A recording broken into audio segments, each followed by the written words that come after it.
Good morning. Hello, everybody. Hello, Shiny. Hello, Chainik. What's up, y'all? Hope you guys are doing good. Wait, I have my desktop audio muted, right? My mic normal this time? Ah. Yeah, sounds more or less normal.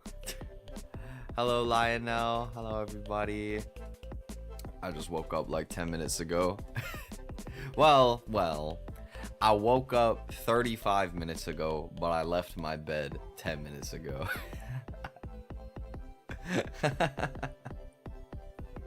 So I'm still a little tired. I can't lie. Woke up. I did. It's true. I woke up in my little blue bed in the background over there, and then I was like, all right, I guess this is me when I run and also bun, you know, as you put it. But yes, today we bring back the return of a very particularly difficult game. We're going to be playing, in fact, the hardest Pokemon game up until this point. You guys may or may not remember it. We are playing a game called Pokemon Run and Bun, and I have it muted on Volume Mixer, I think. And now I don't. There we go. Listen to that beautiful Pokemon Emerald soundtrack. Incredible. So, you may remember that we had a run past the second gym on stream. The problem is that run was about to die. Like, to be so for real with you guys, I lost way too many resources. That run was doomed, like, after that point. But it is incredible that my first run made it past the first two gyms. Off stream, I got a run past the fourth gym. Died shortly after, but it was still my furthest attempt. And I think that I've learned enough since then that I could get at least an equally good attempt. And so I wanted to start another one on stream and see what I could do. I'm gonna give full warning that if I get, like, I don't have to be super picky about this, but if my encounters at the start of the game suck, I will reset. Such is life when you play the hardest games that you possibly can. It's like if the start's not good enough, you're better off just resetting it frame one. You know what I mean? But okay. Now, I could try the girl character. That is a strat that I haven't tried. But I think for now I'll just keep the dude.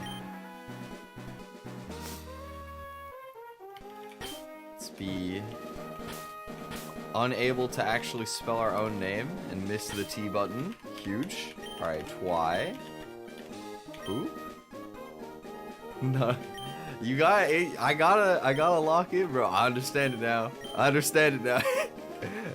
That's why I wouldn't really be understanding it if I just hopped in blindly, you know what I'm saying?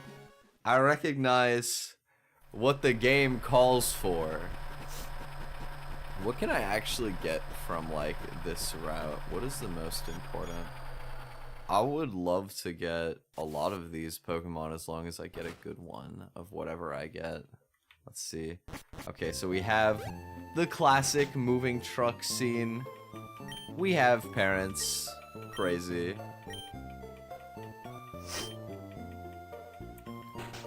We gotta decide while we click through this this opening sequence. What do we want our nicknaming scheme to be? Last time we did food, which was, you know, a classic. I do food a lot. I was thinking we could steal one of the most iconic naming themes that has ever happened. It was one of the most popular runs that somebody did of Emerald Kaizo, where they named every Pokemon like a job. Like you would have like pilot and nurse and like who else was like important in that run? Waiter or bartender. That's another one. Like stuff like that. Like just occupationally, you gotta decide what they do for a living. Professional procrastinator. Yo, they added me. I don't know. If that fit in the Pokemon nickname, I would love to have procrastinator. But I don't even think you could fit procrastinator. You'd have to like take out a couple letters.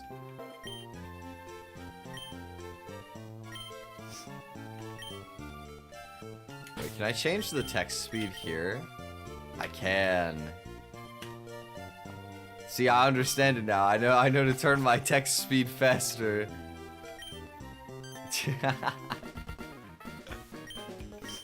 What's up, May? You want to be friends with Pokemon from all over the world? That's pretty tight. I want my Pokemon to survive. Locked in. It's not just about the friendship. It's about life or death. Alright, let me... Oh, I can't save from here? I blundered. Oh, I can. Here we go. Now,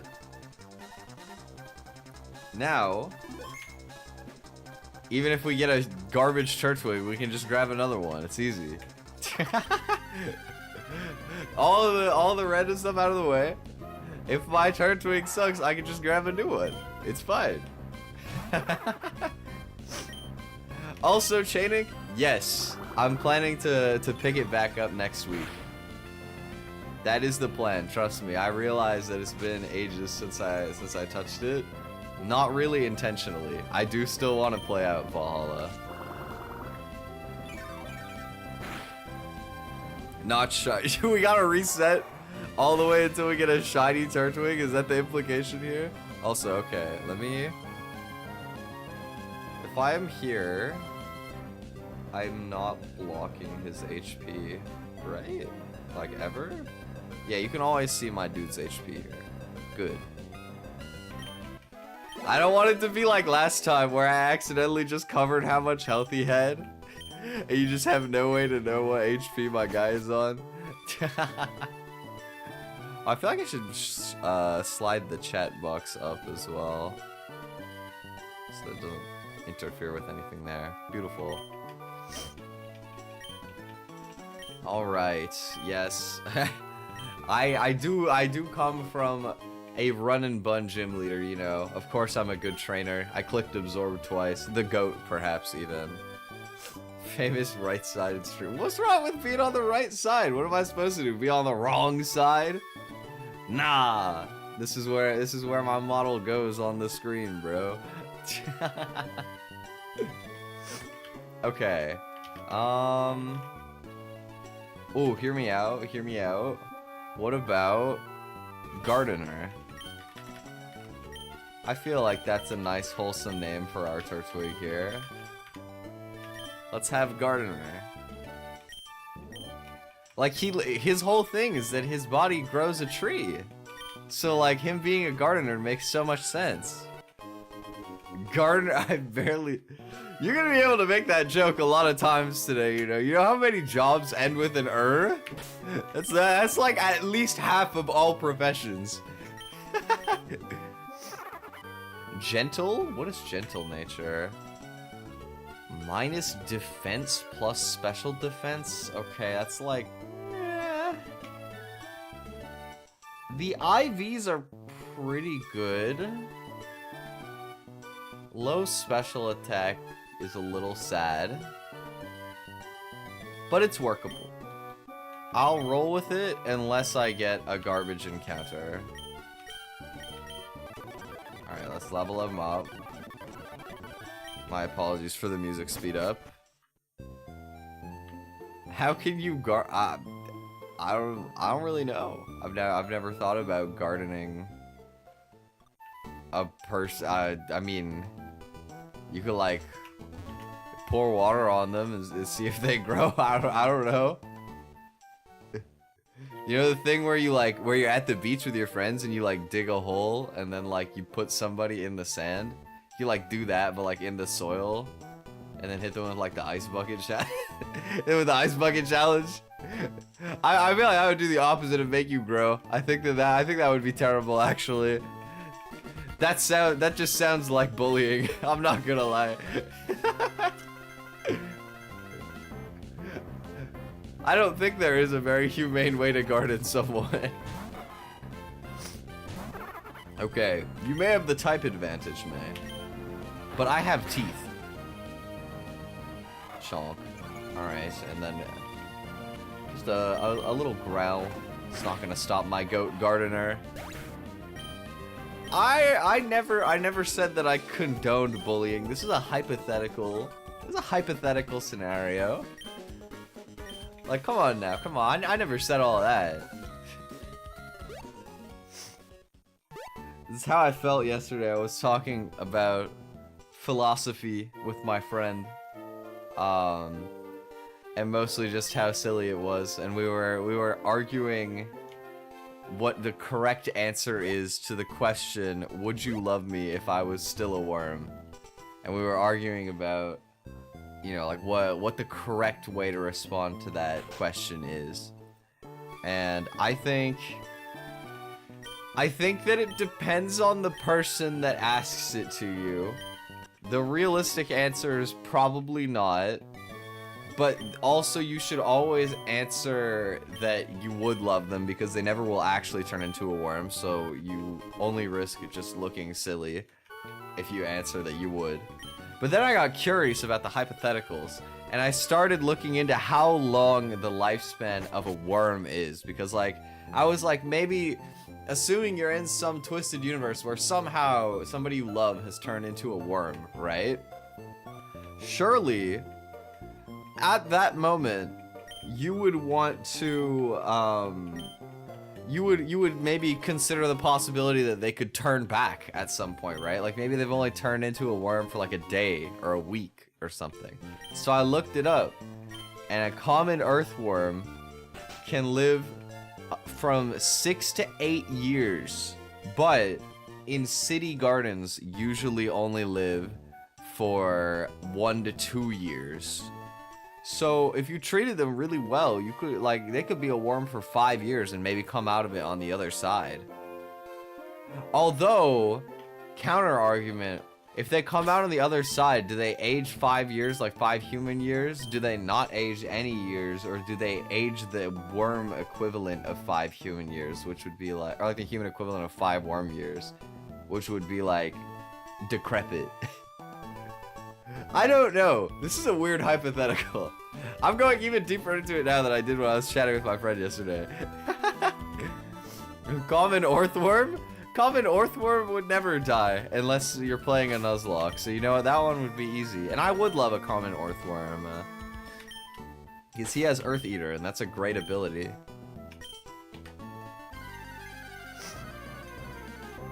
Let's see. Oh, I've never had an execute run. Wait, this is gonna be fun. Oh, this is gonna be fun. I've never had an execute run before. That's actually really nice. I can't lie. I love execute. I don't even like eggs, but these are cute eggs. Okay, well, rude. Like, it will be an excellent run. Truly,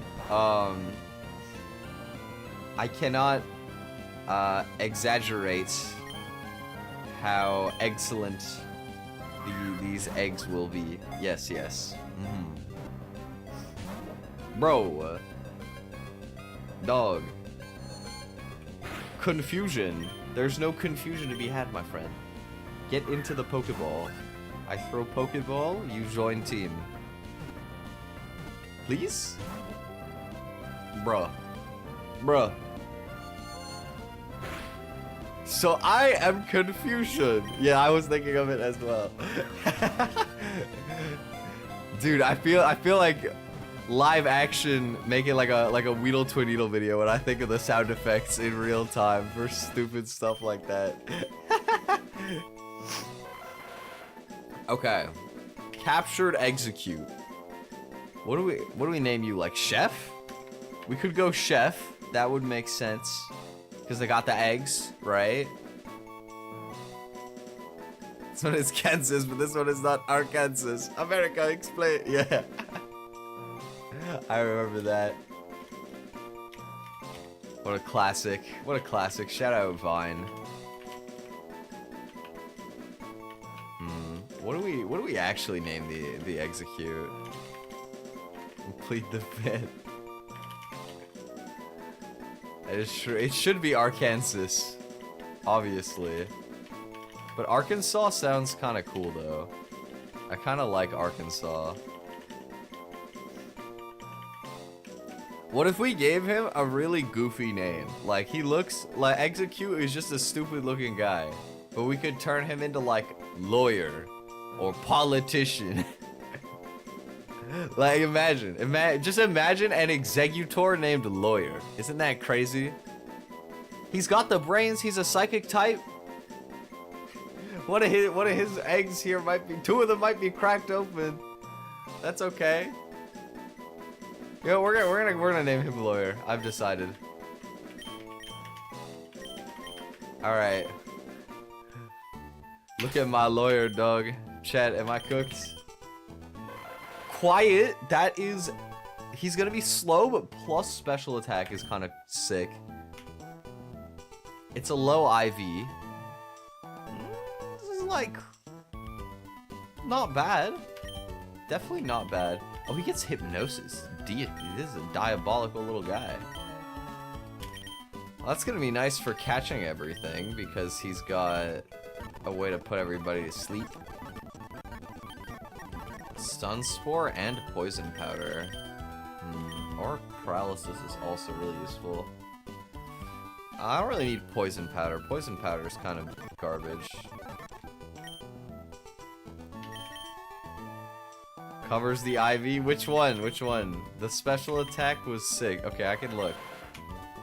It's, he's got a speed IV of 12, special defense of 16, and special attack of 5. But he's got the plus special attack minus speed nature. So he's like, it's not, 5 special attacks not as terrible as it sounds. Alright, let's get the super rod. So we can go fishing. No problem, Chainik. Have a good rest of your day. Maybe see you later. Thank you for the gardening meme as well. I saw it. Okay. Let's go fishing. Let's go fishing! Oh, I forgot to actually register my fishing rod. There we go. We want Surskit. Surskit is the GOAT. Gotta be Surskit. Please. I mean... Okay, I'll play it out. I'll play it out.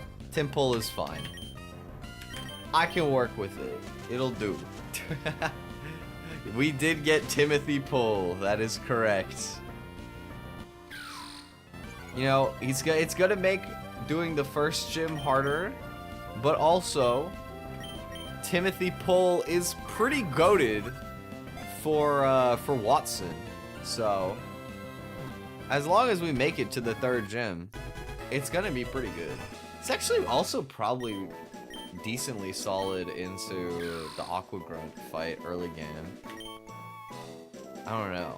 There's a couple things that could be interesting with Timothy Pull. Okay. I'm not gonna lie, when I see Seismitoad, he's got like... Hasn't Seismitoad got like a bunch of warts, bro? He does, yeah. That makes me think witch, but witch isn't really like a professional thing. So I'm gonna name you Alchemist. Don't ask me how a frog ended up with the Alchemist name. This is the funny part. This is the funny part of letting someone like me use this naming scheme. Is instead of using jobs that match their description, I just pick whatever job speaks to me spiritually for the Pokemon. Is that plus attack minus special defense? Yes. Okay, this is a pretty solid dude, not gonna lie. He looks pretty decent. And we got Swift Swim, so if we get in like a rain section, I can make him go fast.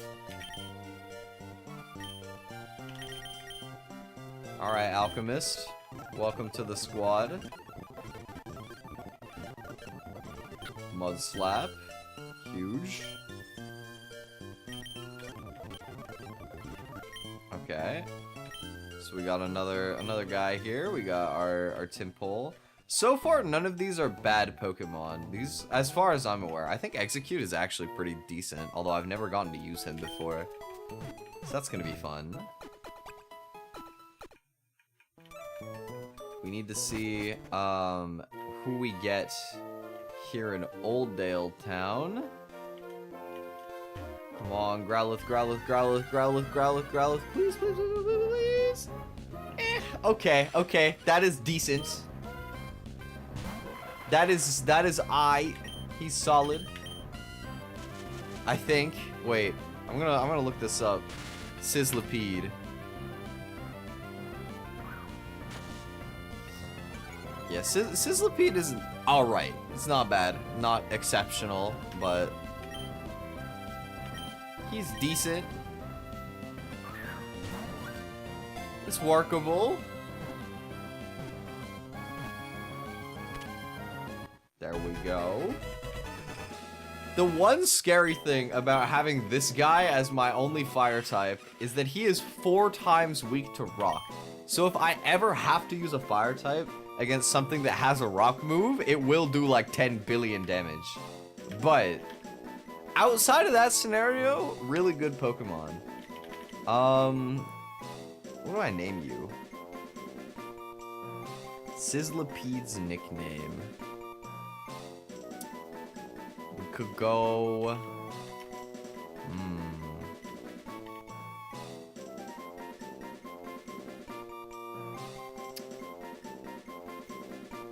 I don't know why. You look like you would like camping. I'm gonna name you Camper. I don't know how that's a job. But you know what? If you're so good at camping that you never have to come back to society, like you're always just out camping, then you don't really need a professional job, right? Like you're just living out in the wild. I guess they could have been like a naturalist or something. That might have been technically a more professional term. But like the idea's there, you know what I mean? Da-da-da-dun. Alright, there we go. Let's check you out. Are you a happy camper? What do you got? Flame Body is goated. Impish Nature is also goated. That's really good. The IVs are okay. The right side IVs are good, although they don't matter as much. The left side ones are interesting, to be certain. But it'll do. It'll do. So far, this is a very acceptable set of encounters. Nothing exceptional. Nothing too bad. We got one more to roll. Let's see what we got for my last friend here. Anything but skitty. Literally anything but skitty is fine. Oh, I've never had Natu before. Well, this is really covering up some gaps, like some potential gaps I was worried about. You know, missing Masquerade, kinda scary for the fighting gym, but having Natu and Execute does honestly make things pretty convenient. Oh, if it has Magic Bounce, that would be pretty cool, actually. He might get Magic Bounce. Wait. It is, okay, Magic Bounce is the hidden ability, so I think you might be able to heart scale for it, I'm not sure. But I wouldn't have it naturally, unfortunately. It's gonna get one of Synchronize or Early Bird, both of which low-key suck pretty bad. But, oh, I accidentally zoomed. But you know what, it's workable, it'll do. Also, I just noticed, this is like slightly off, like it's angled further to the right than the left, which doesn't make any sense to do for my overlay. There we go. Slide it over a little more. Alright. You... What do I think Natu would do? I feel like Xatu specifically could be a monk. Like, just very wise energy from this Pokemon. Monk. Let's see what you got from me. We have a very interesting set of careers so far. We got Early Bird. It's probably the worst of the two, but it's fine. Both of the abilities aren't that impactful. We got Hasty Nature. That's minus defense plus speed. It's actually interesting. Could be good. Pretty solid IVs in a lot of ways. The speed is 2, which is pretty bad, but also it's plus speed. 15 special attack, max defense, and max HP kind of evens out the minus defense nature. I think that there's some sauce here. Could be cooking with Monk. I don't know what a monk cooks when they're out in the mountains, but whatever they're cooking, I'm ready to eat. We got the whole squad prepared. Everybody's ready. And I'm gonna take a second to enjoy a little water quick before we get into actually fighting people. The water break.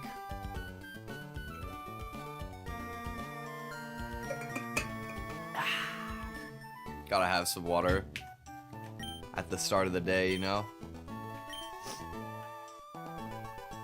Okay, so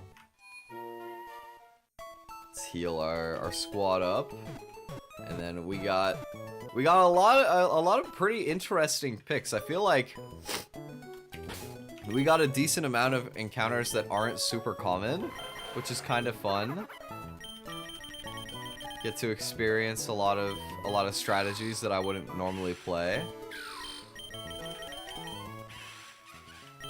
Let me just organize their moves in a way that is aesthetically pleasing to myself. The most important of tasks, truly. Making sure that everything looks correct when I'm clicking the buttons. And now we game. I didn't even bother looking at what this guy has. I'm pretty sure he just spams Send Attack, like, over and over. And as long as you switch your Pokemon, if they get Send Attacked, you will never lose. Okay, this is a bad lead for me, though. We ball, indeed. Oh. Okay, he's just quick attacking. That means that he's just gonna die. Let's go, Bullet Seed! Psych! I mid-rolled.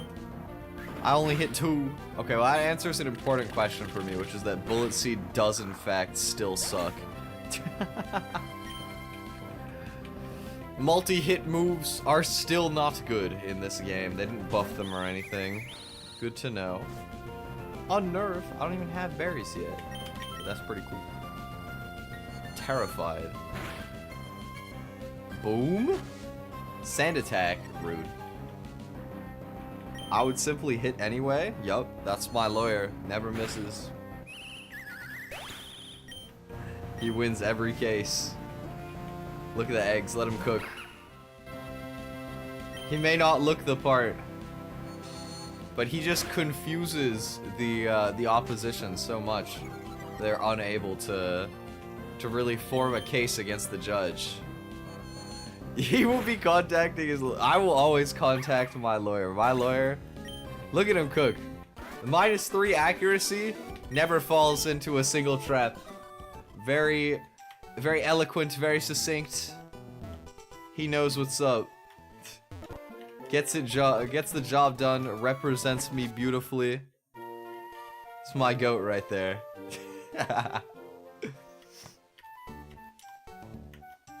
Yo, speaking of law-related stuff, I was researching some legal stuff recently because, as some of you know, I left my job as of late. I should have never brought this guy into a bug catcher. That was stupid. It's okay.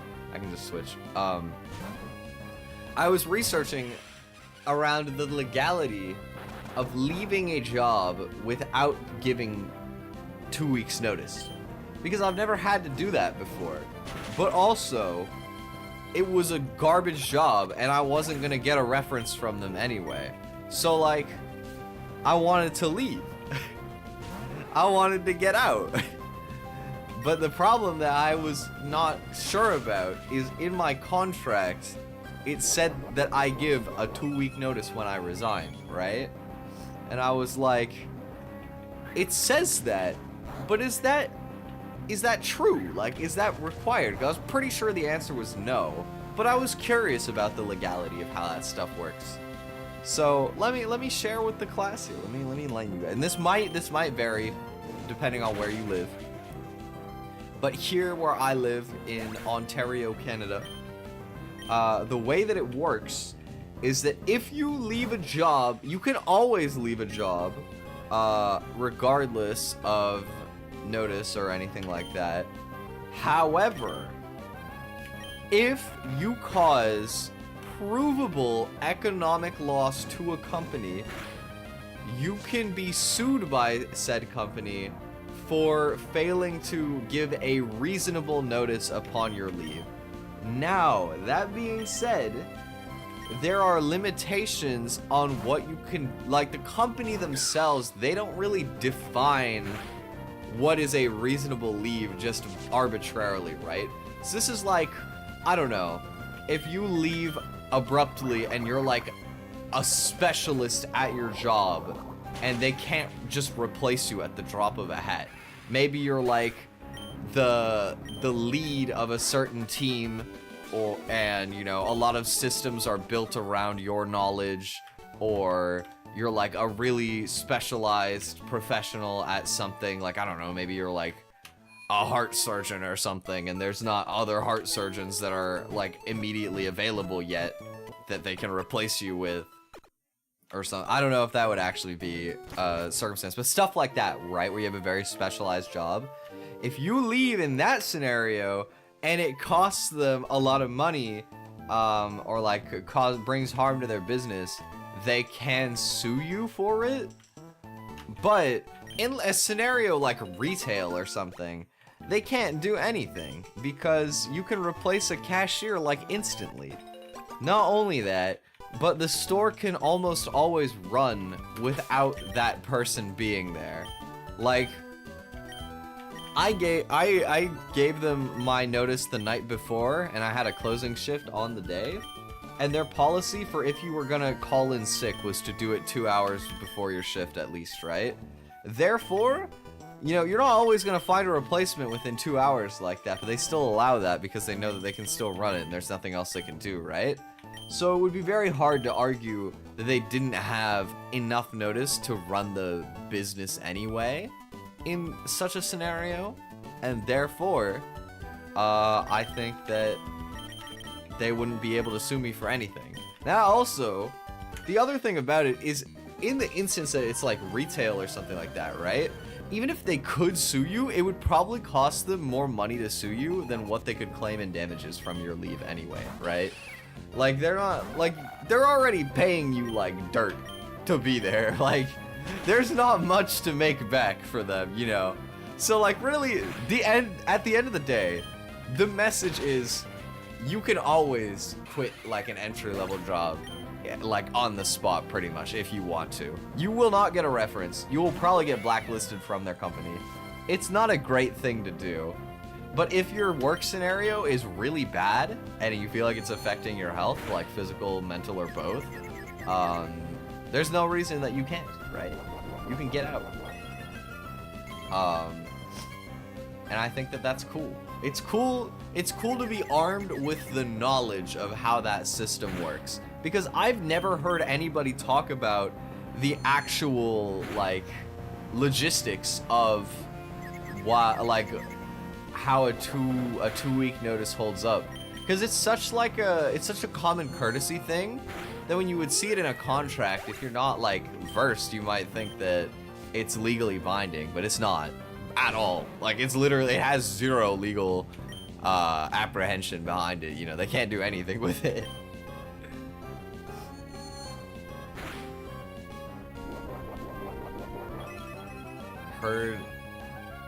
Heard tell? Who is tell? But yes, knowledge is power. I agree. Shout out being well informed. People talk about it on Reddit. I did in fact do some of my research from a Reddit thread. However, I looked up the actual laws that they were referring to as well. I did my own research. Also, quits mid-heart surgery is crazy. I don't think you would be allowed to get away with that one. That would be pretty, I don't know, man. That seems a little crazy. Like, surely you at least finish the heart surgery and then walk out, right? Like, unlucky for whoever else needed heart surgery next, but, you know, like, you have the courtesy to patch them up first, you know? Just walk off. You might get over it, but will they, though? Like... Okay, but you know what? I even finished my retail shift. You know, I finished out my closing shift. I didn't just walk out midday. Mostly because I decided I would quit the night before, right? Like, the thing that actually, like, crossed me wrong wasn't on the day that I quit. It just so happened to work out that way. They won't get up at all, I say. Yo. That's crazy, oh my god. I mean, I feel like there are people that might make that your issue after the fact if they can't get up and you were operating on them. Okay, I need to see an interaction here that I'm curious about. If I use Bug Bite, can I eat their berry juice? Actually, wait, let me use Ember first. Because if I can, then I'll get healing when I eat it. Oh, Ember Burn? Easy. This trainer is really scary because they... Head Smash, are you serious? Oh, I lived. Oh my god, I lived. Dude. They just metronome pulled the strongest rock move in the game. Bruh, are you serious? Nah, that's messed up. That is true. The burn literally just saved Camper's life. I didn't even think about that. Camper was dead if not for the burn. Oh my god. Holy. Dude, you can't have me freaking out like that. It's not even noon yet. I've been up for like 1 hour. This trainer is diabolical, bro. Because I swear to God, I swear they buffed Metronome. Metronome just always be pulling ridiculous moves like Hydro Pump and Fire Blast and Head Smash and like, it's just, it pulls so many like insanely powerful moves for being a level 7 that, you know what, like, I think that they were like tweaking around with it. I don't know, man. I don't have proof, They don't have anything that I remember showing that it was edited, but I simply believe that that's kept because it's happened to me too many times. They never pull garbage moves, bro. Like, I swear, I don't know if I've ever seen it pull a move that does nothing. And if you played Pokemon and tried to use Metronome ever, it only pulls moves that do nothing. It's the worst attack of all time. Move sucks. Ooh, wait. You guys want to hear a crazy story, actually? See, Expanding Force, that's a good move. It's like base 80 power with Psychic type. I mean, it's not like that insane, but that's still pretty good. Anyway, you guys want to hear a crazy story about Metronome in Pokemon? And by the way, for anyone who doesn't know, Metronome is literally just a random move. Like, you click it and it pulls a random move for you. So, there's this meme format that I've seen competitive players play where you just only bring Pokemon that only know Metronome, and you just do that for fun, right? You just click Metronome and see who ends up winning. But there was a time a couple years ago, I think it's been like 2 years now, where in the official competitive Pokemon circuit, where they're doing the tournaments to qualify for the World Championships and everything like that, the top 4 players in, I believe it was South Korea, were all gonna qualify, right? And it was already decided who the top 4 was. They were gonna play out the top 4, but they already knew that those 4 players were the 4 players who were going to make it to Worlds, right? And so, I can't remember exactly what it was. I think it might have even been a protest of some kind. But for whatever reason, they played their top 4 matches Metronome only. Like, it was a regular tournament, but they all brought Metronome. And the craziest thing is, these matches had no impact on the standings of anything, and they all got banned from Worlds. Every single one of them lost their invite. People were so mad. Because honestly, it was so uncalled for. Like, I guess they just didn't like being like disrespected by having Metronome be played at like a top level or something. I don't know. But like, it was so out of pocket that they just DQ'd everybody for them trying to have some fun with it on matches that had the outcome was already like predetermined, basically. Like, they were all top 4. There was no difference between coming in first and coming in 4th. But I feel like, if memory serves, I feel like they were protesting something, which is probably why they got bonked. That's my best guess. But it was crazy though. I can't believe that they just banned all 4. They just yoinked their invites. They really didn't have to do the Koreans like that, but they did. Let's get 10 more Pokeballs for good measure. Get a few potions for good measure.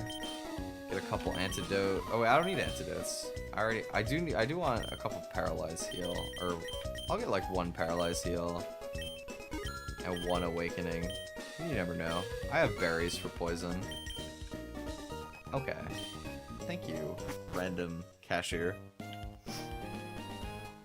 Let's go and check out the Wally cutscene, and you know what? We're just gonna pretend that it doesn't exist. We're gonna speedrun this. Yeah, go catch your Ziggs or your Ralts. Yup. Welcome back. And now, goodbye.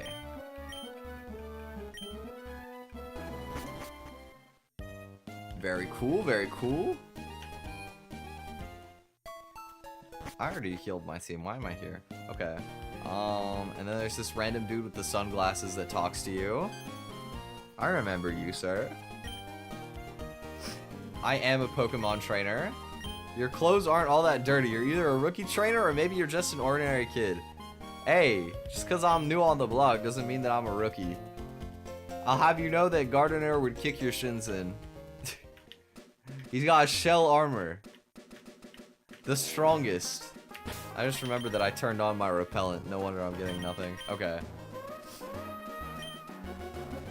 Let me see. Heaven forbid I want, yeah, exactly. Pokemon trainer with hygiene? Oh, how could you? Okay, in this route, Weedle is good. Scatterbug is good. This is like, there's a lot of bugs here. Most things would be fine. If I get Paris, that's kind of sad, but whatever. If I get Lediba, I cry. Everything else is low-key pretty cool. I'm fine with literally anything else. And also, let me give my guys their berries back. Have Oranberry, friend. You're not you when you're hungry. Yeah, if I get Lediba, I will actually throw hands with God, and anything else is good. Yanma, I've never used Yanma. I don't know if this is gonna be good or bad. Okay, I mean it gets compound eyes. You could do some interesting stuff with compound eyes always. I don't know if I can't stay in on this because it has bug bite. Let me see, bug bite is gonna eat a berry no matter what. It has ancient power as well? Yeah, why does this guy low-key check my whole team? Okay, alchemist. Whoa, does this thing evolve? Oh, you heart scale ancient power to evolve it. Oh, that means that we could use Yanmega on Brawly if we wanted to. That's crazy. Well, that would be broken. That would be so strong. Dude, that would be cracked. I don't know if I would actually do it. Like, I don't know if I'll need to, because that's a heart scale. But I also find that I end up not using the heart scales for quite a while. Like, if I have a Yanma, I'm probably gonna evolve it. Bro, can you, like, enter Pokemon Ball, please? Consider joining my team. I beg you. What if I assert dominance by like, or I can use Supersonic to status it? It's scuffed, but I mean, it is a status condition. It'll do. I don't think this actually has bug bite either. I think you have to heart scale bug bite. I think it doesn't get a bug move until Silverwind at 22. Okay, chip damage from self-confusion hit. Huge. Gaming, even. Oh my god, bro. Why is this Yanma so hard to catch? This dude is a menace. Please. You are confusion. Come on, Arkansas. Oh, now it's half HP. Half HP? Charlie. Status with confusion. 1, 2, 3. There we go. There we go. We just let him beat himself down slowly. And we got it. Okay, I'm not gonna lie. If you have ever seen Yanmega's eyes, that thing looks terrifying. I'm gonna name it Sniper, because I feel like he would just be like locked in like that. I feel like he could honestly work for the military. Alright, Sniper. Naughty nature? I mean, it's not like that bad actively, plus attack is pretty useless on this guy, I feel like. I mean, I guess maybe like later in the game he could end up with U-turn or something. Except he doesn't get U-turn, so that's just not even true. Me when I lie. Yeah, there's really not any reason to be plus attack. That's pretty useless. Boosted quick attack, I guess?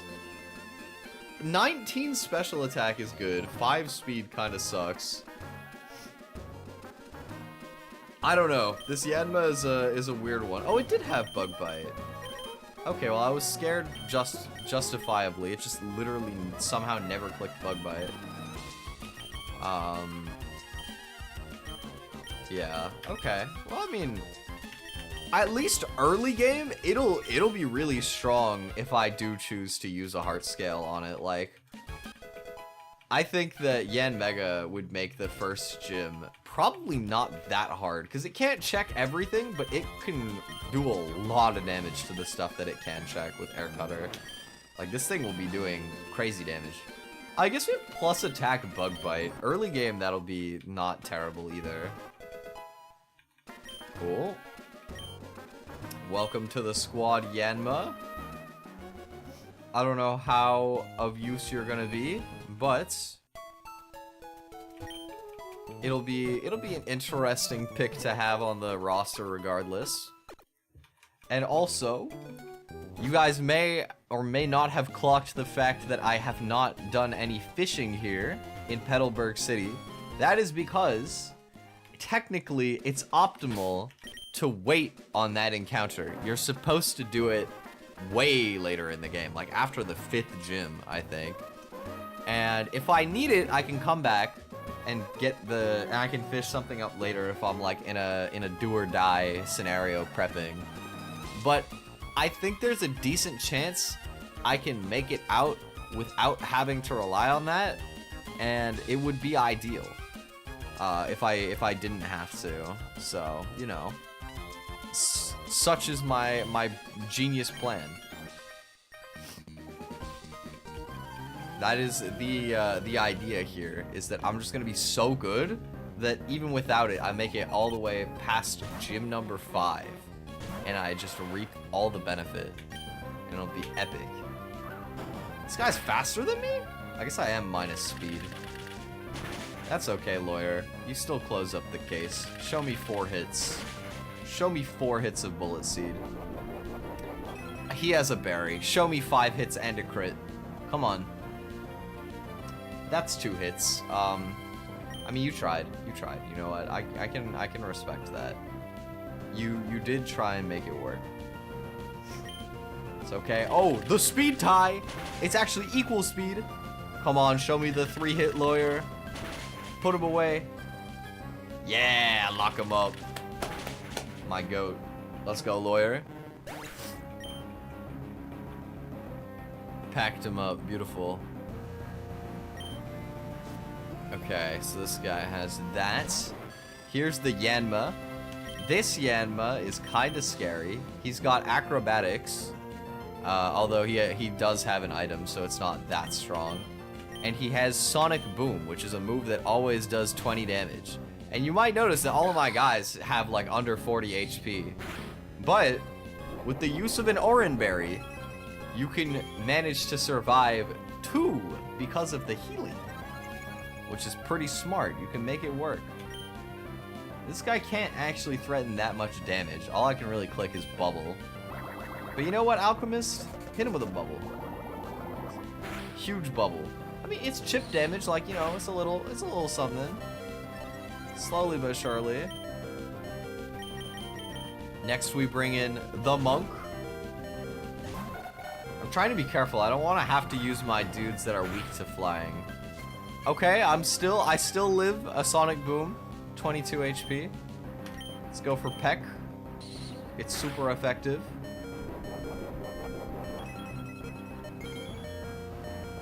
Let's see. Bonk. Okay, he's almost dead. Let's go Gardener. Gardener can't be crit, so I'm not as worried about him. Because yeah, with 28 HP, there's no way that the acrobatics is doing that much damage. I'm not scared. Bite. Gardener, eat this guy. Yum. There we go. And now, for the finale, they have Clobopus. I'm just gonna use my goat lawyer. It is a little... This guy is kind of scary. They set it up... Okay, well, he didn't click Rock Smash, so I think I'm fine. They set up Rock Smash so that it 100% of the time drops your defense now, so you can, like, chain a lot of damage with it in the early game. But, he is... he didn't actually die, I guess. He did live. Okay. Okay, Clavipus. I wasn't familiar with your game. My apologies. But that does 3 damage, so GG. You can go next. Another. This guy really makes you use a lot of the berries in the early game. Like, he's not hard, but he is kind of scary. You know, he's not a complete pushover, despite having, like, nothing. Where are my berries at? Here. New berries for everybody. There you go, whole squad got the berries. My apologies for the fast forwarding. I'm just impatient. Okay, next up is Magikarp guy? Yes. This guy has a Magikarp with Choice Band Bounce, and he has another Magikarp with Hydro Pump. And ironically, the Hydro Pump one is way less annoying. The one that just spams Bounce is really annoying because it kind of hits hard, and it's like, well, it's good into all the grass types and the bug types and everything like that. And you can get paralyzed by Bounce. That's the most annoying thing. I swear to God, that move always paralyzes me. It's so rude. Fisherman Darien. You're a dork, Darien. You know that? You know that your fishing hat sucks. It's not even from Bass Pro Shops. You're a fake fisher. You and your default Pokemon Fisher sprite. Okay, I guess I talked too much smack. But I still got the hit in, though. I still hit him. For half, too. Okay, Monk. Bass Pro Shops, indeed. You know, I remember, I don't know if I've told this story on stream before, but I went to meet my mom's side of the family a while back, like a lot of people that I've never met before, and it was for her brother's birthday, like one of my uncles or whatever that I've never met before. And I remember on the drive, my mom hands me a card for me to sign for their birthday. And it was not like a card from all of us. It was a card that was supposedly just from me, right? And I look in it, and it had a gift card for Bass Pro Shops that was like a decent amount. Like, I think it was like 50 bucks, or like it might have even been more than 50. I don't remember. It was a decent amount, bro. And I was just like, okay, I mean, I guess I'm just signing this, like, sure.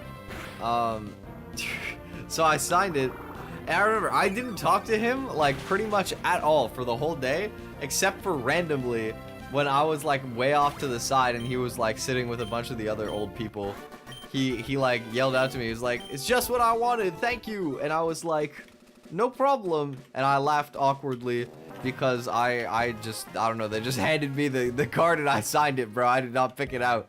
I had no way to know that he was into that. But I mean, that dude was into fishing. Like, we were staying at like a lake house that he had. It was like, he had a fishing boat. He had water, he had like jet skis. He had a bunch of fishing related stuff, bro. I mean, jet skis aren't really fishing related. I mean, maybe you could fish on a jet ski. I don't know. I've never seen anyone do that. But,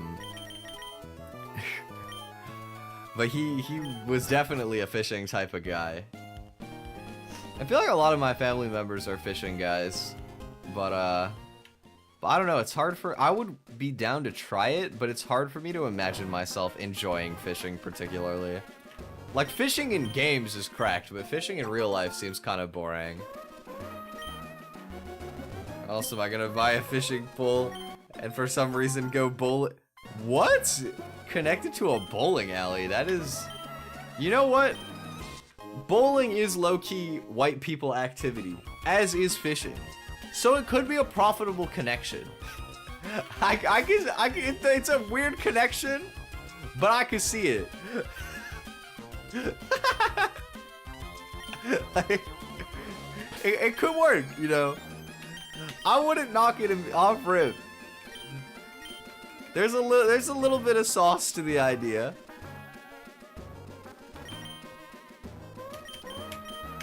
No, I'm calling me out. Like, I love bowling. Don't get it twisted. I love bowling. I also love bowling. I am just as guilty, if not more guilty.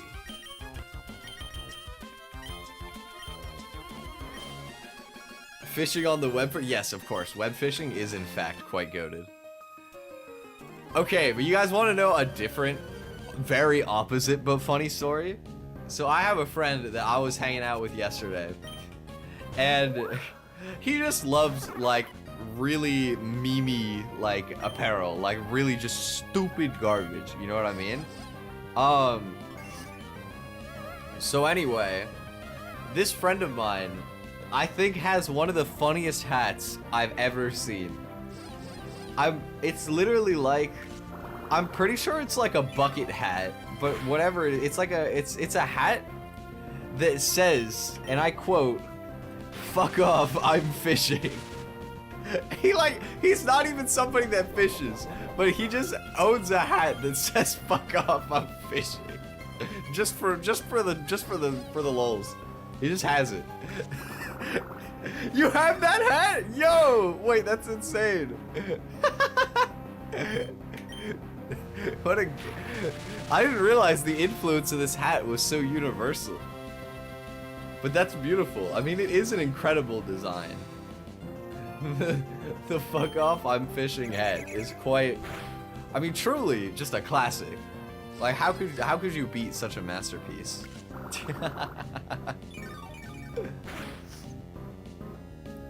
I want to know the absolute genius that designed that hat.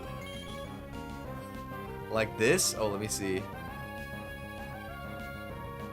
I think so. I don't know if that's the exact one, but it is definitely like that, if not exactly that one. You know what, let me ask him. Let me just send him the picture. Or I'll just ask him. Do you have a picture of your "fuck off, I'm fishing" hat? You know why I remember this stuff? It's because we were joking around about the time that I went to Niagara Falls with Echo, and I saw possibly the stupidest piece of merchandise of all time.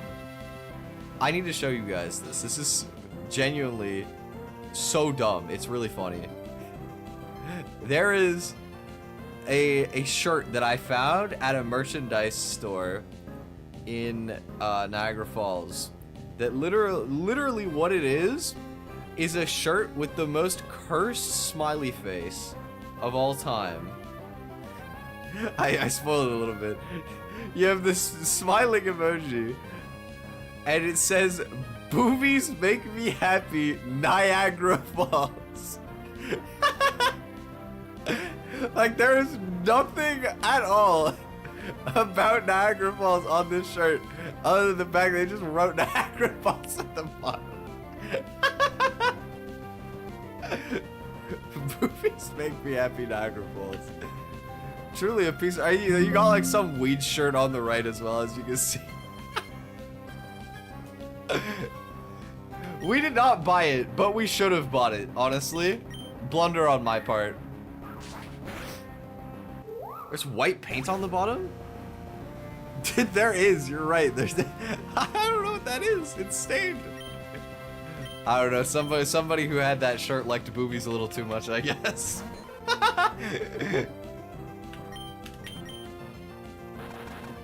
Oh god. But dude, me and Echo were dying when we saw that shirt, bro.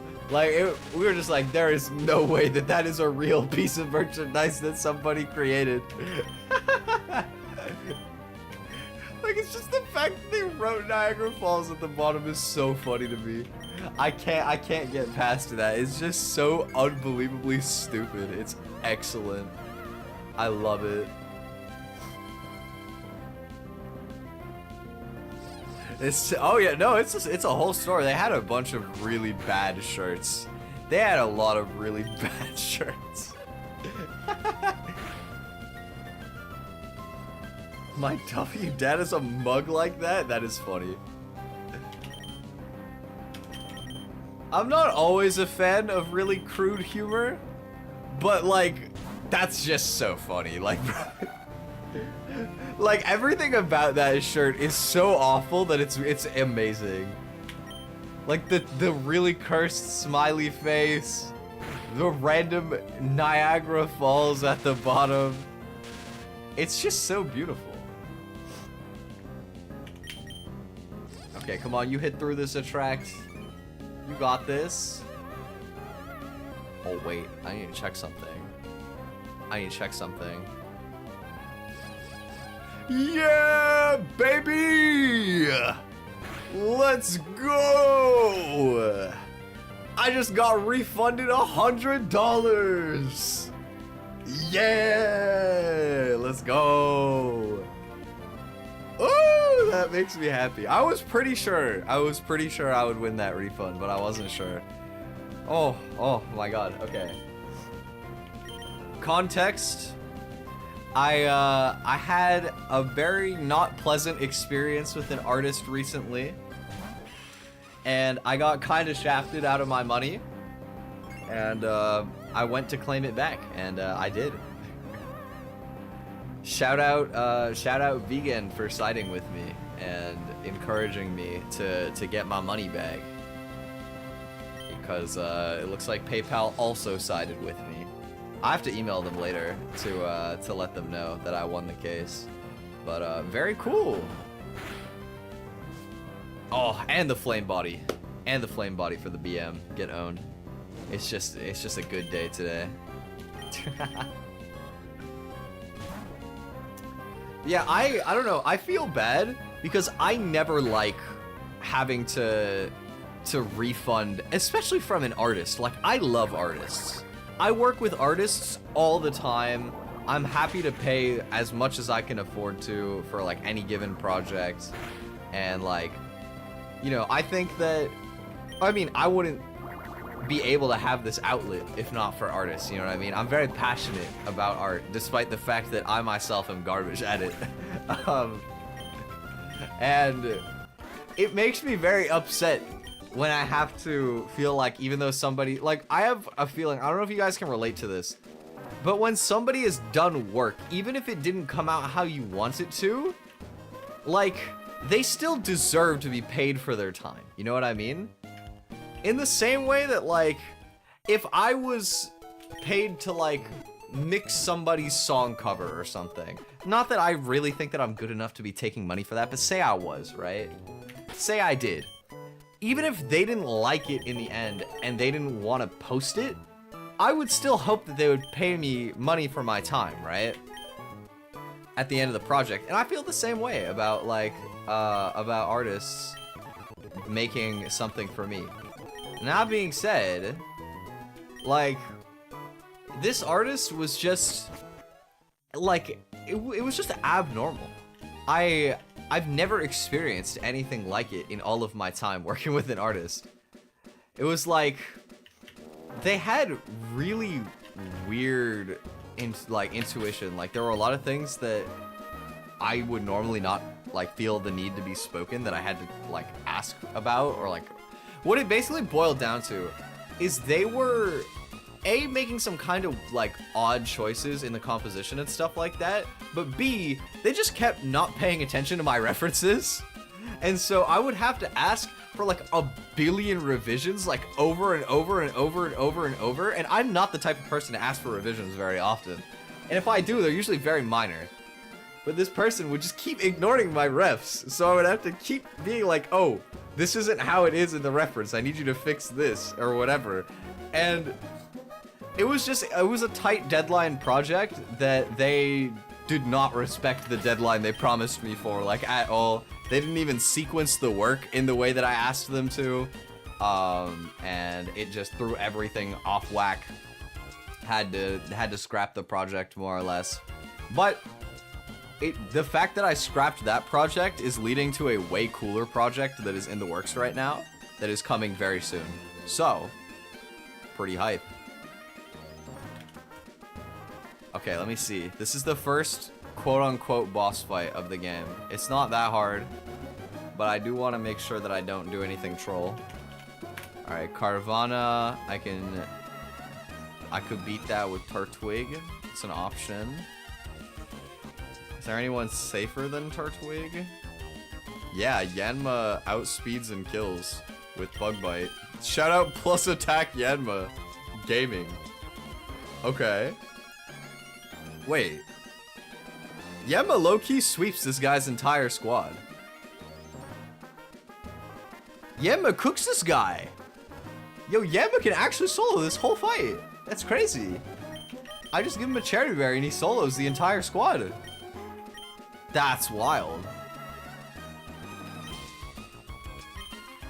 Thank you. I do think, at the end of the day, I do think that person is a decent artist. Like, I wouldn't have, like, tried to commission them if I didn't.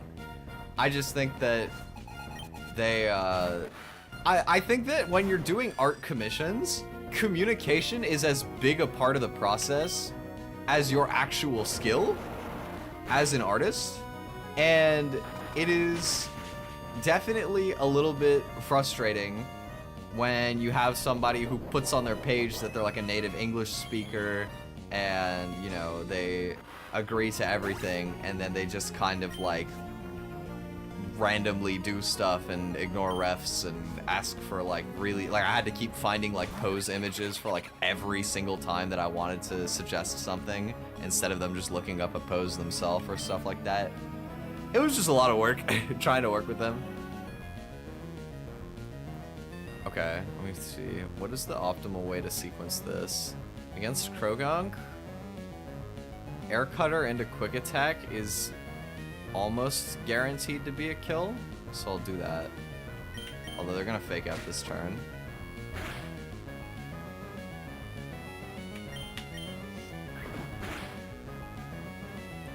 If Poison Sting poisons me, I'm going to do nothing because it didn't poison me.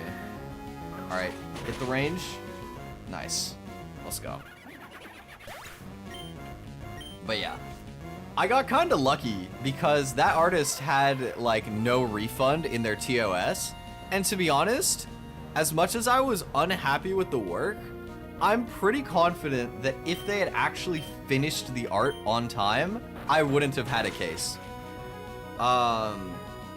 Which, you know, I think that can seem kind of slimy from me, but the other thing was like, I think I would have been the one getting shafted in a lot of ways, because the whole way that we were sequencing it is it was going to be a project that would have a couple artists involved. And I wanted this person to draw me a key illustration that I was then going to use as a reference for the other artists in the line of the project, right? But I had to cancel their work for the project because the way that I wanted them to do it basically is we had like a tight deadline and I wanted them to draw the person I really needed the reference for with the key illust first and then draw me after, right? Sequence it like that. Instead, I literally did not receive a color illustration of the one that I wanted done first until like the deadline, like the end, or it might have even been after the deadline, I'm pretty sure. Like it was way late, yo. In terms of like what the timeline was proposed to be. This is the kind of like managerial stuff that goes on behind the scenes when you're a VTuber sometimes and you're trying to make projects like this happen. 99% of the time, you pull a really cool person and you just get a really great experience working with somebody who's really chill and you make something awesome together. And I love it. But every now and then, it's only a given that eventually you run into a less savory experience, you know what I mean? It's life, you know. You can't always have something good. I'm just glad that that I was able to get something out of this, and I hope that the platform does something about this person too. because like they were basically having this attitude of like, even though I didn't really deliver what you wanted, I did deliver my work and I tried my best to make you happy with it, and therefore because my TOS says no refund, I'm not gonna give you a refund, and I'm not gonna humor a refund. I'm not discussing it. And then at the end of the day, like, this wasn't about their TOS anymore. Like, vegan, if you look on vegan, it says, like, guaranteed delivery by this date, and it wasn't delivered. So, like, your personal thing is you're not higher than Mr. Vegan in the pecking order, bro. Like, you can't just decide that. That was the big thing for me, you know. But yeah, I mean, they never even, like, tried to humor a refund, like, ever. I even offered it to them. I was willing to negotiate a partial refund midway through. But instead, they were like, no, I'll get it done. And I sent them, like, the biggest laundry list of revisions I've ever had to write in my entire life. It was a whole document. And they still kept ignoring, like, certain things over and over. I had to, like, I had to hold their hand the whole way through. It was very interesting, I don't know. But you know what? We made it through. And that's all that matters. I got my money back, which is great because now I can put that money towards a certain other project that is... I mean, honestly, there are like a billion projects that I could put that money towards. I have so many projects that I'm planning right now. I have too many that I'm planning. Thank God that I'm not working in January, bro. I'm gonna be grinding. It is going to be pedal to the metal next month. I mean, it's already pedal to the metal this month, but for the end of the month, but not quite as much as next month in some ways. I guess the deadlines aren't as tight, however, like, the amount of projects goes up. Okay, we got sleep powder. See, sleep powder is higher accuracy than hypnosis, but I can't click it into other grass types or any Pokemon that are, or anything that's got, like, an ability that makes it immune to powder moves. Low-key, I feel like I'm not going to be clicking either much anyway, but Hypnosis is more versatile, especially into grass types that don't have a bug move that I can wall. So I'm going to actually not take Sleep Powder. Because I'm not going to rely on an 80% move anyway. Like, I'm only ever using Sleep if I have to Hail Mary something. Bite. Okay, camper. More chomping moves.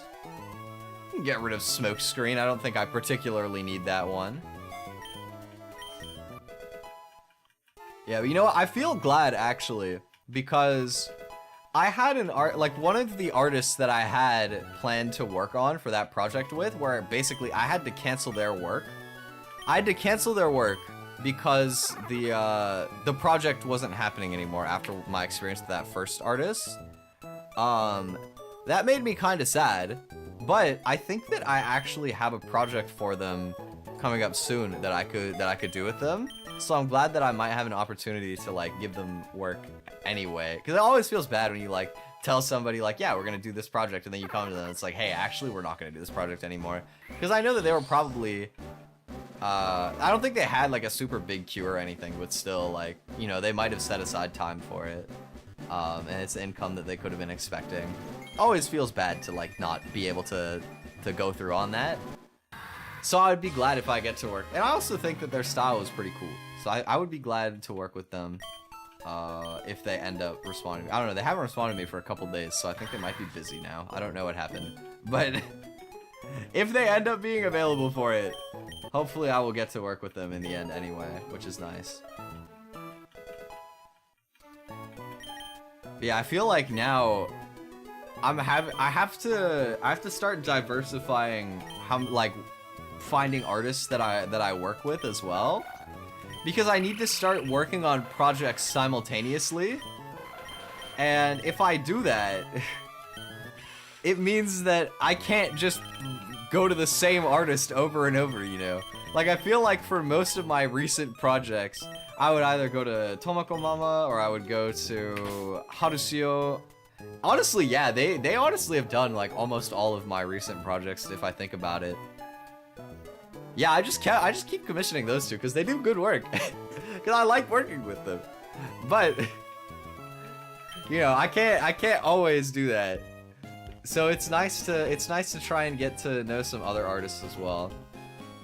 I just got sketches back for a project that I'm working on recently, from an artist that I've never worked with before, and they are so good, bro. I'm excited. I'm really excited, honestly. All I'm gonna say is there is a very nice Christmas gift coming in the year of 2024 for everybody, I hope. If nothing else, the art is cute. But I think the whole project is gonna be really awesome. I'm gonna have to like really crack down to get it done though. I have to record tomorrow, so no stream tomorrow because I have to record. And then I gotta do some other work related to that project as well. I mean, I feel like it's pretty obvious. It's a song cover. I have to mix it. I have to edit the music video myself as well. Whenever that, I'm gonna have a really short timeline to do the music video too. Maybe I'll work on it on like a members stream. I might do members stream to just be like mixing next week. I was planning it to be something else, but timeline-wise, I guess it depends if I'll have the mixing done already or not. It could just end up being part of membership stream too. I don't know. We'll see. May have the work stream. We'll have to see. But, okay. Let's see. We are in Dewford Town now. That means that we get 3 new encounters. You guys like getting new stuff? Let's grab some new friends here. We get to eat. Oh yeah, no. We've had long bouts of starvation on Twi.io channel here. No longer. I gotta get to cooking. I think that the droughts will not be as bad as they have been for a while, I'm hoping. Alright, what do we got? What do we got? Okay, that's fine, I guess. Not great, but you know what? Sure, Pancham. I do like pandas. You might not be anywhere near the best encounter here, but you know what? You are a panda, and for that I can forgive you.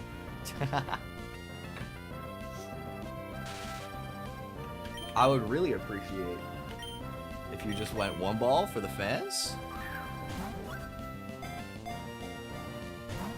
Damn. Yeah, I think that I always value, like, I want to make something that I'm proud of for the time being over, like, rushing out projects constantly. And as well, like, I always like getting custom art when I can for my projects. I think it makes it way more, like, personable and fun. And that being said, it also means that it costs a lot more money than if I didn't do that. So I have to be careful about, like, planning around like budgeting for stuff like that too. But I think that it's always really fun and worthwhile. Let me see, what do I want to name you? I mean, Pancham has some like crazy... Pangoro looks like an absolute just beast, so I'm gonna name you Mafia. Because honestly, Pangoro looks like he could work for the Mafia. I can't lie. My man is terrifying in a good way. We got the Mafia on deck. Alright. We go fishing now. Horsey would be cool. Or there's something else that I think is technically even better than Horsey. Hey, we got Horsey! I love Horsey. Beautiful. Now, will it be a regular Horsey or the God Horsey? So when you get Horsey, there's a 5% chance that it comes holding a dragon scale, which is insane. Because normally you have to wait until after the 4th gym to get Kingdra. Or, no, after the 3rd gym, I think? After the 3rd or 4th gym, I can't remember which, but it's later in the game, right? But if you get the dragon scale, I'm pretty sure you can literally have Kingdra on the 1st gym. Which is nuts. Like, Kingdra is a way too good of a Pokemon. Yeah, Lawyer is the GOAT for adding new people to our squad. He represents our team so well, they have no choice but to join, you know? How could they help themselves? He just makes such a good case. Yeah. They're legally bound, exactly. He gets them to sign the contract. Sign their lives onto Twi-Yo team. Okay.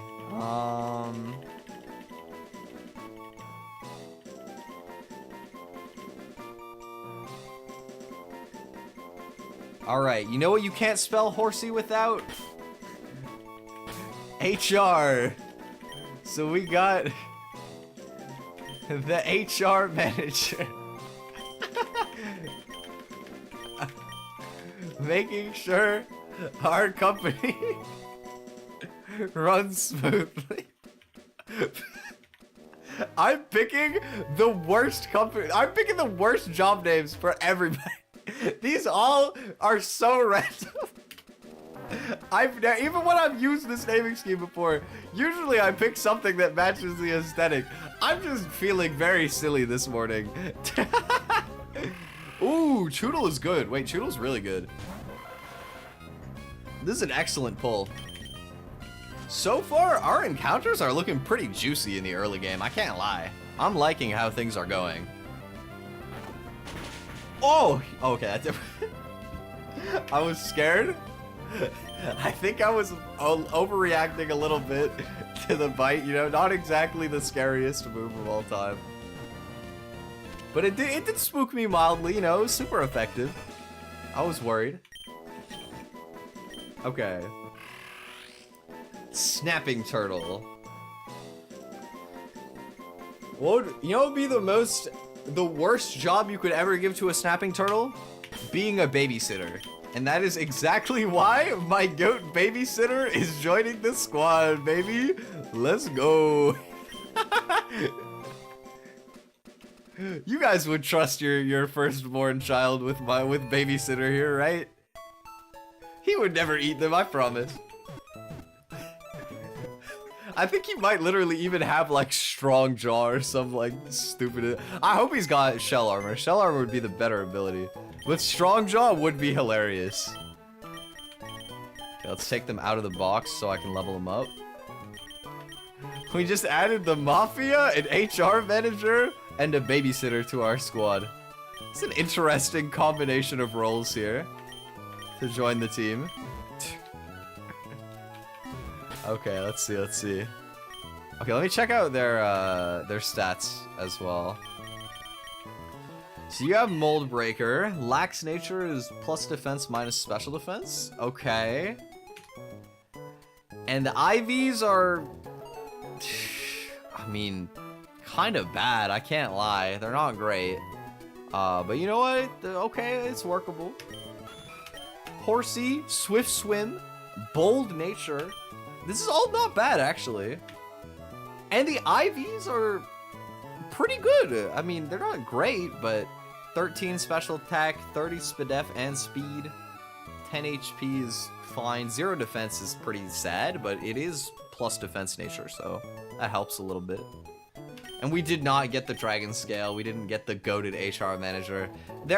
You know what? There has never been a day where an HR manager is goated. This might be the most hated job of all time, so like, I shouldn't be surprised, but it is a little unfortunate. We got shell armor on babysitter. That's really good. That's excellent. Neutral nature with good IVs, especially the defensive IVs are incredible on that. Oh my god. Dude, that's an insane Choodle right there. My man is gonna eat. Nice. Alright, well, overall, good set of encounters. Cannot complain about that. Level everybody up. Karate chop. I don't need tackle. I'm never clicking tackle in my entire life. Covet is really good. I forgot that he gets covet. That's excellent. That is one small niche that it comes with. Bubble beam. Thank you. And then Ice Fang. Yep. Alright, there we go. Got everybody juiced up.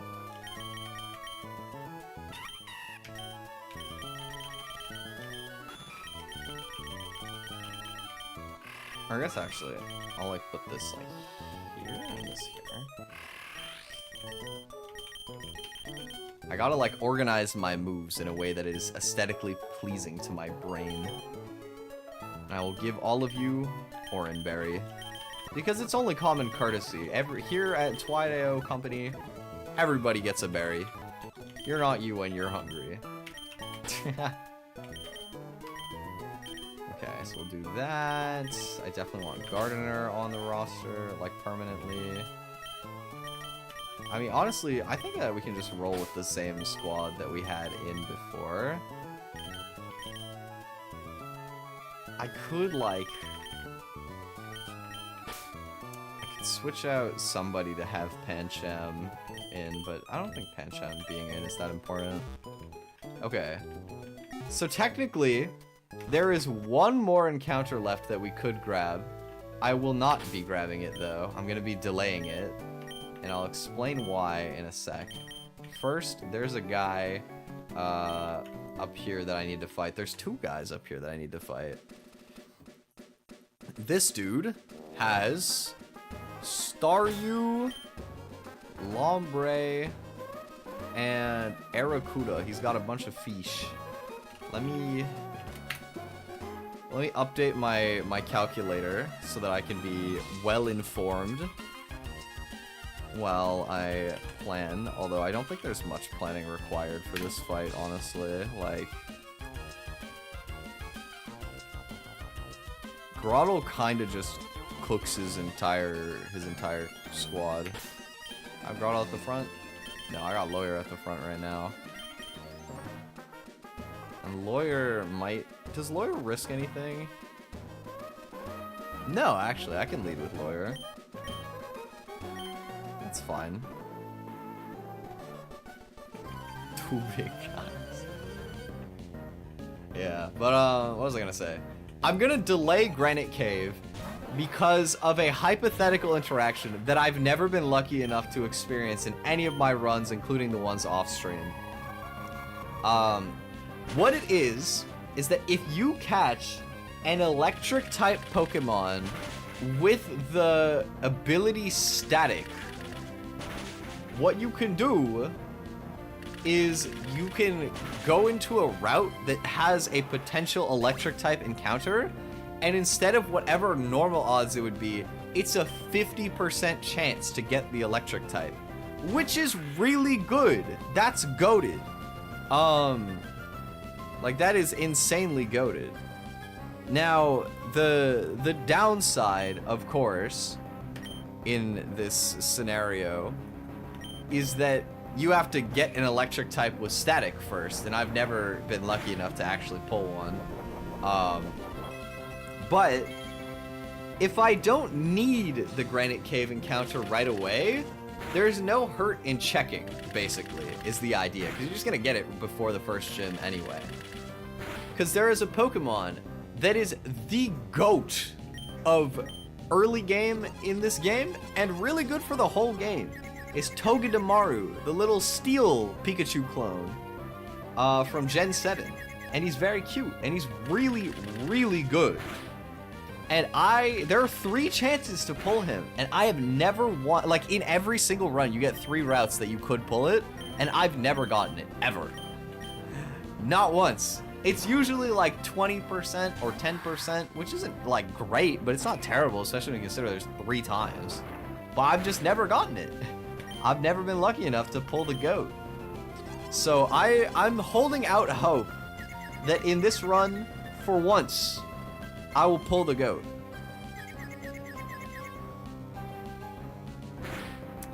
Okay, rude, Lombre. Incredibly rude. Just confusing my guy. To be honest with you, Lionel, I lack the context as well. I don't know. I don't know what the context is.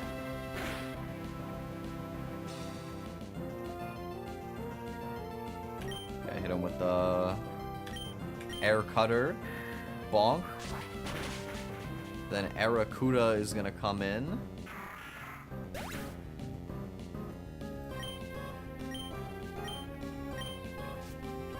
Okay.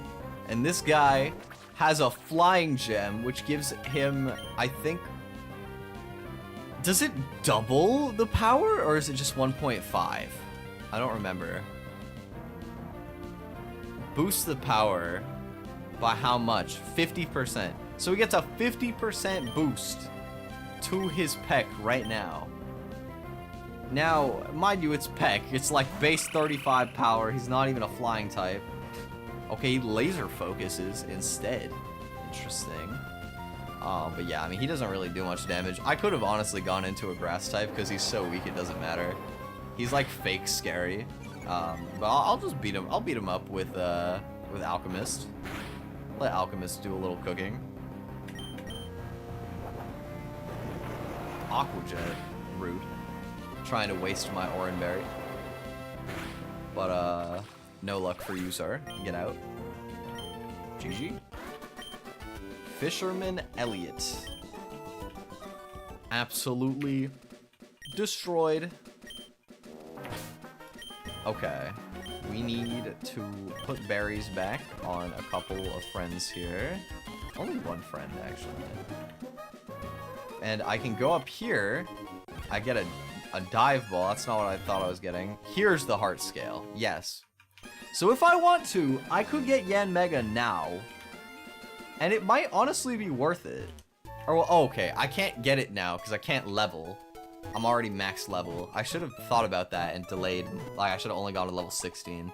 But I'll probably be okay without it anyway. And I can evolve after if I want to. Okay.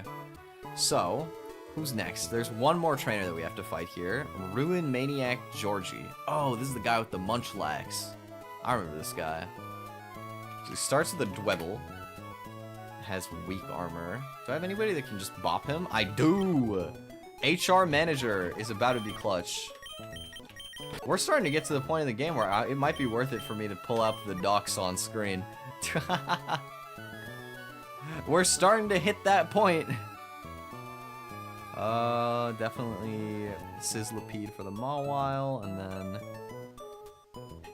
Munchlax at +1 speed is pathetically slow. And Pancham can guaranteed kill it with Karate Chop, so I want Pancham. Put it over like Satu, I guess.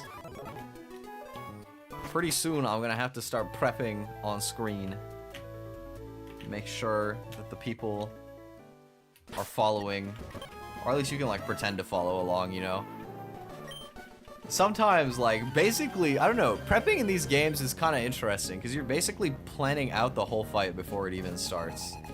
You're like using you're the best, to the best of your knowledge, you're trying to preempt the entire sequence of the battle so that you can go into it and just cook them, like, with no risks. You don't want to, you know, generally speaking, you know, when there's like 400, 500 battles in the game and, you know, if you mess up anything, you immediately lose sometimes, you know, it's better off to not, like, fuck it wee ball too often. But, you know, like, sometimes you gotta hit the fuck it wee ball, like, occasionally. For the fans, you know. Okay, this guy looks terrifying because he just got max attack. It's 4 times his normal and a speed boost. But because he's so slow, I can still just outspeed him and kill him. So, like, bye. It might have been scarier if they gave him an item that would heal him back to full after clicking it. Because even if he wouldn't move first, he would still, like, probably live a hit and then threaten to kill you back with, like, into anything. But instead, you can pretty much always just check that thing really easily. It looks scary, but it's not. Mawile gets walled by like every fire type in existence. I don't think Covet steals items in this game. Yeah. Well, yeah, it has like, you know, you don't actually knock them out on switch, or like you don't knock them out in one hit if he was full HP, and then he would just take you out in one blow after because he's at +4, like he has 4 times the normal attack stat. Of course, that's just gonna nuke anything in existence. Okay, I'm kind of scared actually. This doesn't kill if it crits me, right? No. This is also not a speed tie, correct? No, I'm 1 point faster. 1 speed point. Had to double check.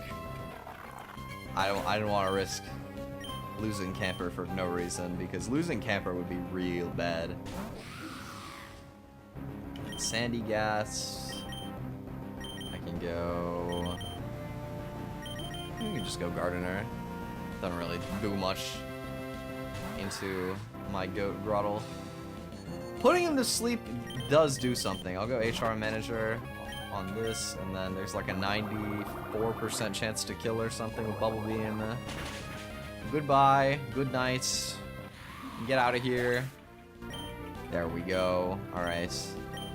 Squad gamed. GG Ruin Maniac Georgie. Out you go. And in we go to Granite Cave. I have disabled any encounters from appearing right now. As I said earlier, we're gonna try to get fancy and delay to pull a Togedemaru, because Togedemaru would be goated. Like, if we get Togedemaru, I'm decently confident that we could do a deathless Brawly fight. I would be pretty confident that we could beat the first gym with no deaths if we happen to get lucky enough to pull Togedemaru in the end. But even if not, I honestly still feel like we have a decent shot at going deathless. If I use a heart scale to get Yen Mega, it's pretty hard for me to imagine anything too bad happening. Also, I think there's like a hidden item somewhere over here, like an Everstone or something? L-shaped rocks. Where are the L rocks? Here? Where? Dude, where was the item? There's like a... Oh, before the stairs? Here? No. L-shaped rocks by the stairs. There is somewhere in here... Oh, this. No? There. I found it. My brain remembered. We got the Everstone. It's just useful because sometimes in these kind of games, it's all about resource management, right? So sometimes if the situation is right, what you can do is you can choose to purposely not evolve one of your Pokemon for a while, because you're not using it in battle until like later in the game. And if you wait, like the early stage evolutions usually learn like the late game moves at an earlier level than if you evolve them. So like a really common example of this in not this game, because I don't really know that many applications in this game off the top of my head, but in Emerald Kaizo, which is what used to be the hardest one, what you would do is you would get Grovyle from Trico for when you fight Roxanne, and then you would not evolve into Sceptile for ages. And the whole point was that if you waited, you could get Leaf Blade before you fought the Weather Institute, and then for all of the water types you would have Leaf Blade, and you would purposely enter the fights on like 1/3 HP, so you would also get like the Torrent ability boost that gives you extra damage when you're low HP on your grass moves, and you could just one-shot like almost everything. It was a really cool strat, and it's crazy that the game pushes you to like do stuff like that, but that's what these kind of games do, bro. They make you get creative. Okay, what am I plotting for this? I can one-shot Smoochum with Bug Bites. Then it would be on, well, then whenever they go Elekid, I just go into Palpitoad. Can even like soft sand it to give myself better mudshot rolls. And, or I guess it doesn't really matter because I'm just gonna outspeed after it's -1 speed, and then I would just mudshot again for the kill. Yep, makes sense to me. And yeah, honestly, okay. Palpitoad checks both. I have to do like a sequence of a lot of fights in a row in a sec, so I'm trying to plot this in a way that I don't have to come back to the Pokemon Center over and over. Okay, so here's what I'm gonna do. I'm gonna bring my docks over to one side of the screen, and then I'm gonna put the docks on screen just like we did last time. I think it was this point in the game where I started doing that as well, which is funny. I will say, we're about to get into some serious nerd shit, and you might get hit with light mode Google Sheets, so my apologies for that. But here is your grace period. This is dark mode. Boom. Also, this is like way too zoomed. Well, it's kind of not too zoomed. Okay. How do I like orient? That keeps like mostly everything important on screen. You can see the little sprite of my guy here. You can't see his name, but you can see his picture. Okay, so the first trainer loses to Yanma plus Palpitoad, Fletchender Herdier. I think Fletchender loses to a Horsey might be even better actually. I mean, well, it's not likely to kill.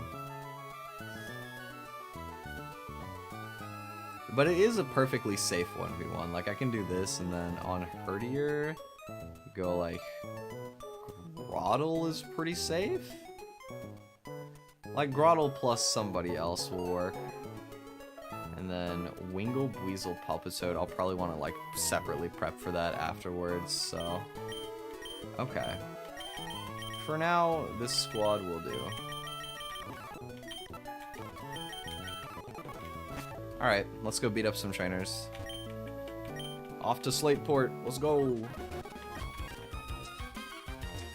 We can get Soft Sand. Good item, lets you boost the power of your ground moves. Alright, so, this first girl, or this first guy, my apologies, Tuber Chandler, he is going to, swing from the chandelier. Except he's actually just gonna be like a chandelier where I saw off the chain and then he falls and dies. Little Timmy ain't gonna know what hit him exactly. Unlucky, bro. Get boomed. You know what that reminds me of? That reminds me of when I did a D&D thing with Echo, Beep, and Ender, and one of Echo's friends as well. We did a D&D campaign and I stole a whole chandelier. I hit the craziest lick, bro. I literally like parkoured my way onto a chandelier, sawed off the chain, and somehow got down from there without like breaking it or breaking my bones or anything. I just stole a whole chandelier.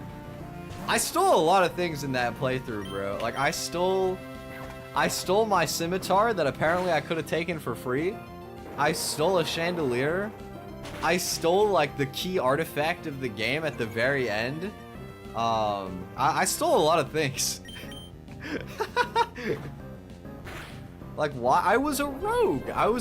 I had to steal. It's in my veins, bro. It's in my blood. Decoration, yes. And then I proceeded to sell it all to Beep for 4 gold, and then they went and they resold it for several thousand gold, if I recall correctly. Definitely in the hundreds. I think it was in the thousands. But I gave it to them for 4. Because I'm just a chill guy. What is bro plotting? Nothing. Bro was just being silly. That is really what it boils down to. I was just being an absolute goof. But you gotta understand, it was really funny. I've never played D&D before, but with my first character, I had like max dexterity, like crazy stealth, crazy sleight of hand. Like I had like all of the sneakiest abilities that you could possibly have. It was so goofy. And it was just fun to like go around and just be doing random, just like go for the most random things to steal. Like, I also used my sleight of hand to spike somebody's drink one time. It was a pretty messed up campaign. The campaign itself wasn't messed up, but we did some messed up things during that campaign.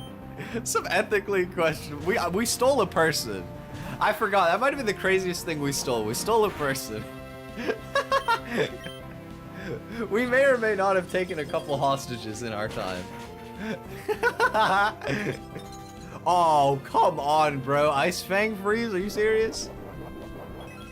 Bro. Yeah. Blorgus was a bit of a war criminal, I'm not gonna lie. Okay, I thought I would turn one, get absolutely schmoofed. A tier list of crazy events.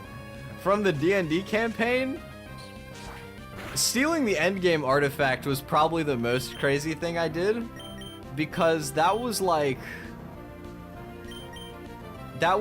the heirloom of an entire species, and we had the option basically to kill them off and just take the artifact for ourselves, and instead we like didn't kill them. We took the artifact together, and then in the end of that sequence, I just stole it, like I pickpocketed it off of them. It was apparently like this big heavy like gem or whatever, and somehow I'm pretty sure I rolled a nat 20 or something unreal like that, and I just yoinked it, bro. I actually just yoinked it, and we just hightailed it out of there.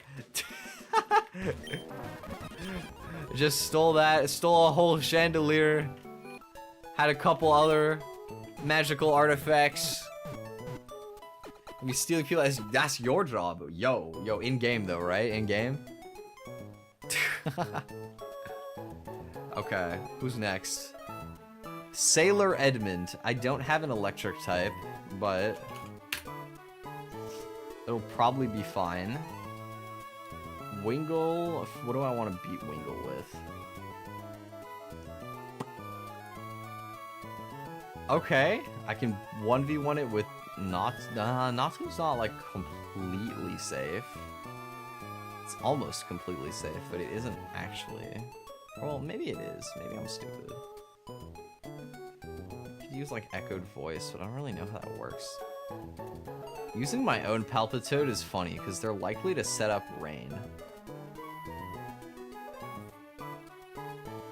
I guess, yeah, Natsu is basically guaranteed to trade out the 1v1. They will set rain. I can go Grottle completely dunks it. Oh, but this thing has Pursuit. I can't use Natsu. This thing has Pursuit. I have to be really careful about Pursuit. Pursuit is very dangerous. Very dangerous. I mean, I can use Yanma. Yanma's pretty safe. Does crit Air Cutter ever kill me? No. If I get crit by Air Cutter and eat my Oran Berry, Pursuit is still probably not killing. I can just switch. I can go Grottel, and then like Razor Leaf and then Absorb will work. And for Balpitoad, I can, depending on my HP, I might be able to just stay in and kill. I can alternatively go for like a pivot sequence, like knowing that they would click Sludge into this guaranteed. I could go like Sizzlipede, and then knowing it'll be Bubble Beam, I could go Execute and then live Sludge and kill. That works. And then for the next dude with like a billion bugs, this dude does Natsu one-shot all of them. Except for Blipbug. Yanma would one-shot all of them, I think. It's close, actually. Blipbug has a chance to live, but otherwise, Yanma just cooks them. Okay, it'll be fine. It'll be fine. In-game, of course, yes. Good, good. Okay, so what was my plan again? It was Yanma, Grottle. I wanted the eggs. I wanted the eggs on board. Execute, pull out. And I was also considering having Natsu available as a secondary option, just to be safe. Okay. Berries for all the boys and gals. And let's go beat up another couple trainers.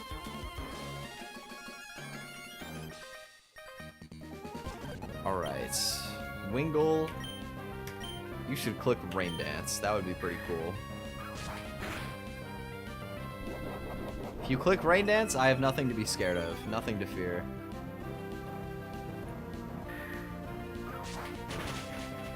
He clicked Air Cutter, but he did not crit, so I don't really care. Bye. Bonk. Okay. Okay.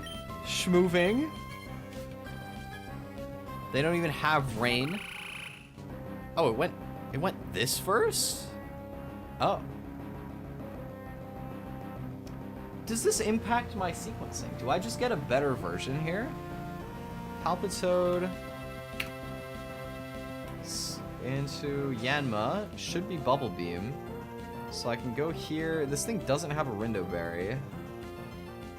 I mean, I take like 30%. There's not really much downside to just going Grottle, yeah. Let me just go Grottle. And does like nothing. If this poisons or... it can't crit. If it poisons, it's slightly annoying. It does in fact poison. That is incredibly cringe of you, Palpitoad. How could you? Bonk. It's what she deserves.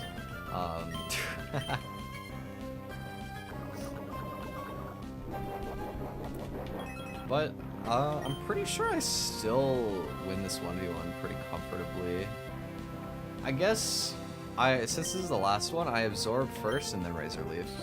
Sonic Boom. Oh, actually, I probably have to switch on Sonic Boom, right? I assume I'm not gonna heal enough to get me out of Sonic Boom plus Poison.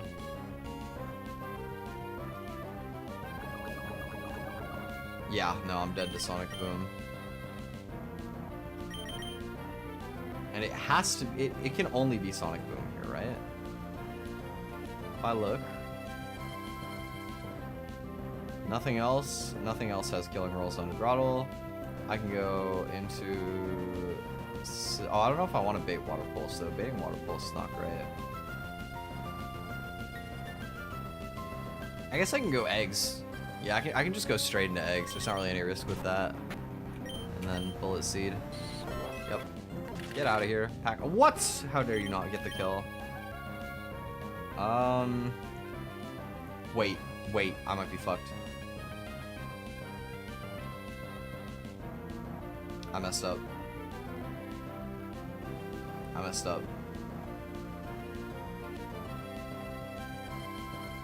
Oh no. If I switch... Pursuit doubles power when you switch, right?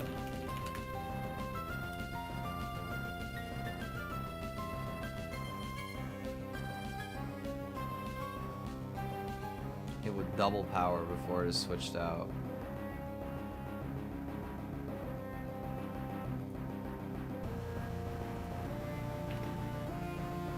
That is guaranteed to kill me, but I'm slower. If he pursuits, I just lose Execute. But I also have no choice but to pursue. Or sorry, to switch. I choked. Oh, he didn't click it. He's dumb. He actually has peanuts for brains, bro. He's stupid. Let's go. Bonk. Never even worried about it, bro. That was really stupid. Not punished, but really, really dumb. We take those, though. We absolutely take those. Okay, I have a guaranteed kill into everything not named Blipbug. Also, let me just heal poison. Air Cutter. Air Cutter. Air Cutter. Air Cutter.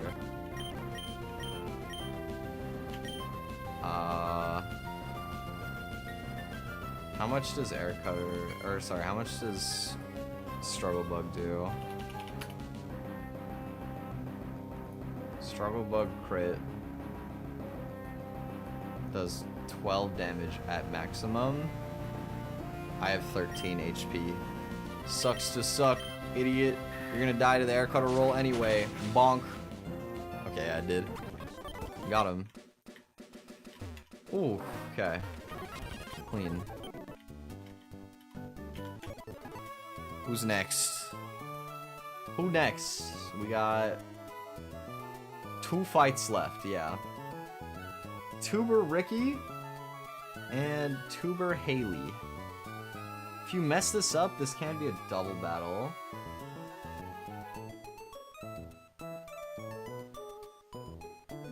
But I don't think I will. Okay. So this is Apom.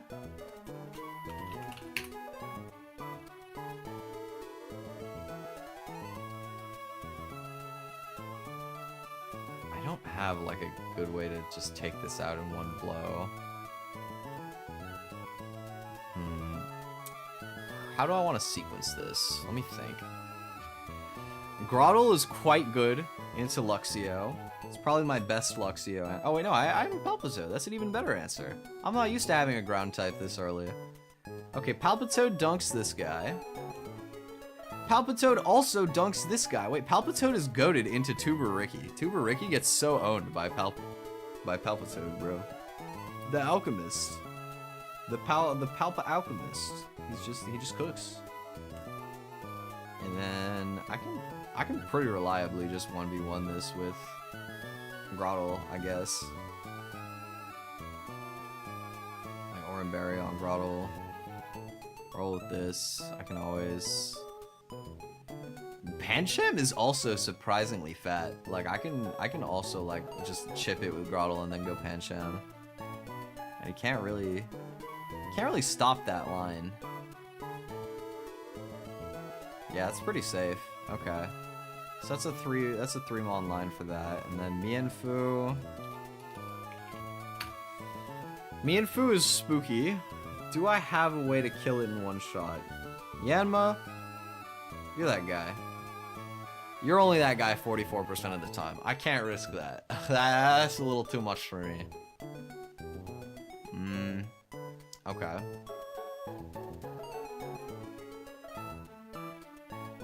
I also have Natsu, who's actually faster somehow. That's surprising.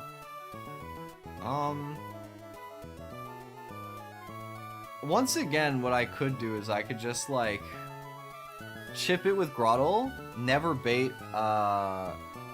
It never baits Rock Tomb because I'm already slower. So I could just go for like an Absorb. And then switch out to like, I guess Natsu just in case something weird happens, but go like Cherry Berry and then finish it. That'll work. Nidorina. I think that, okay, what would my best answer to this thing be? It actually might be Natsu. But they have Shockwave. Which is not great. There's Eggs, but Eggs is really weak to Venoshock. Palpitoad again? Palpitoad is incredibly safe into this. With Petra Berry. And also very good into Flaffy. Palpitoad cooks these last two, bro. I swear to God, Palpitoad is insane. Okay. So my lead, no matter which one it is Grottle. And then I have Palpitoad in the back to cook. Yanma, I was saying Yanma with Cherry Berry to play around Force Palm Paralysis. And everybody else, just as contingency mons, should be fine. Okay. Let's finish this beach gauntlet. I'm gonna fight you first, just to make sure I don't accidentally trigger a double battle. Should be Ricky? Yeah, it is Ricky. Here we go.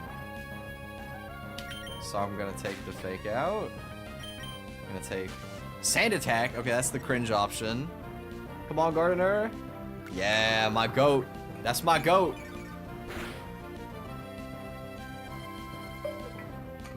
I'll drink some water to that. Amen. I'm gonna Absorb again. I might miss. I probably should have Razor Leaf turn 1. But I hit the absorb, so it doesn't matter. Absolutely got him. Okay. I forgot Pancham. I forgot to bring Pancham. Oops. Oops. I forgot about that. I mean, we should be fine. I only need Palpisode for the other two.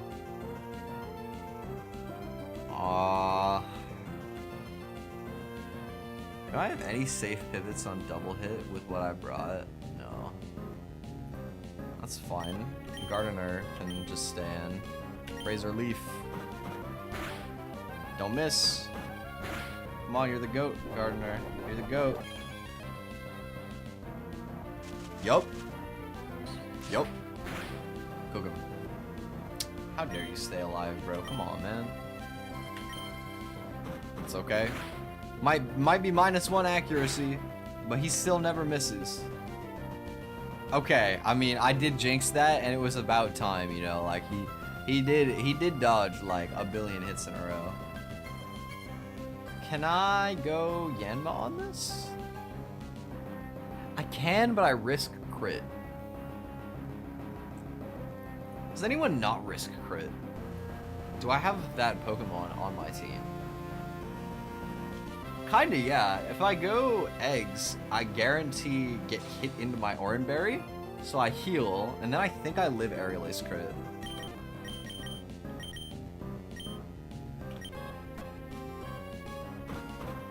Bonk, bonk. Wait, that did nothing. What? Wait, that did so little. Why did that do nothing?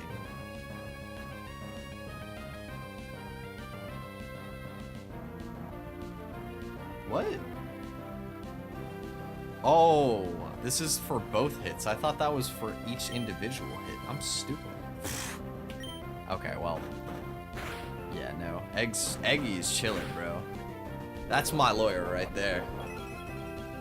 How could I ever doubt my lawyer? What's gotten into me? Alright, here we go.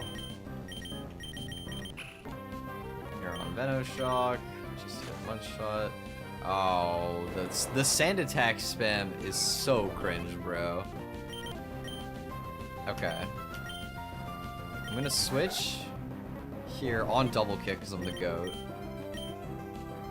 I might as well just kill this with confusion, right? Yep.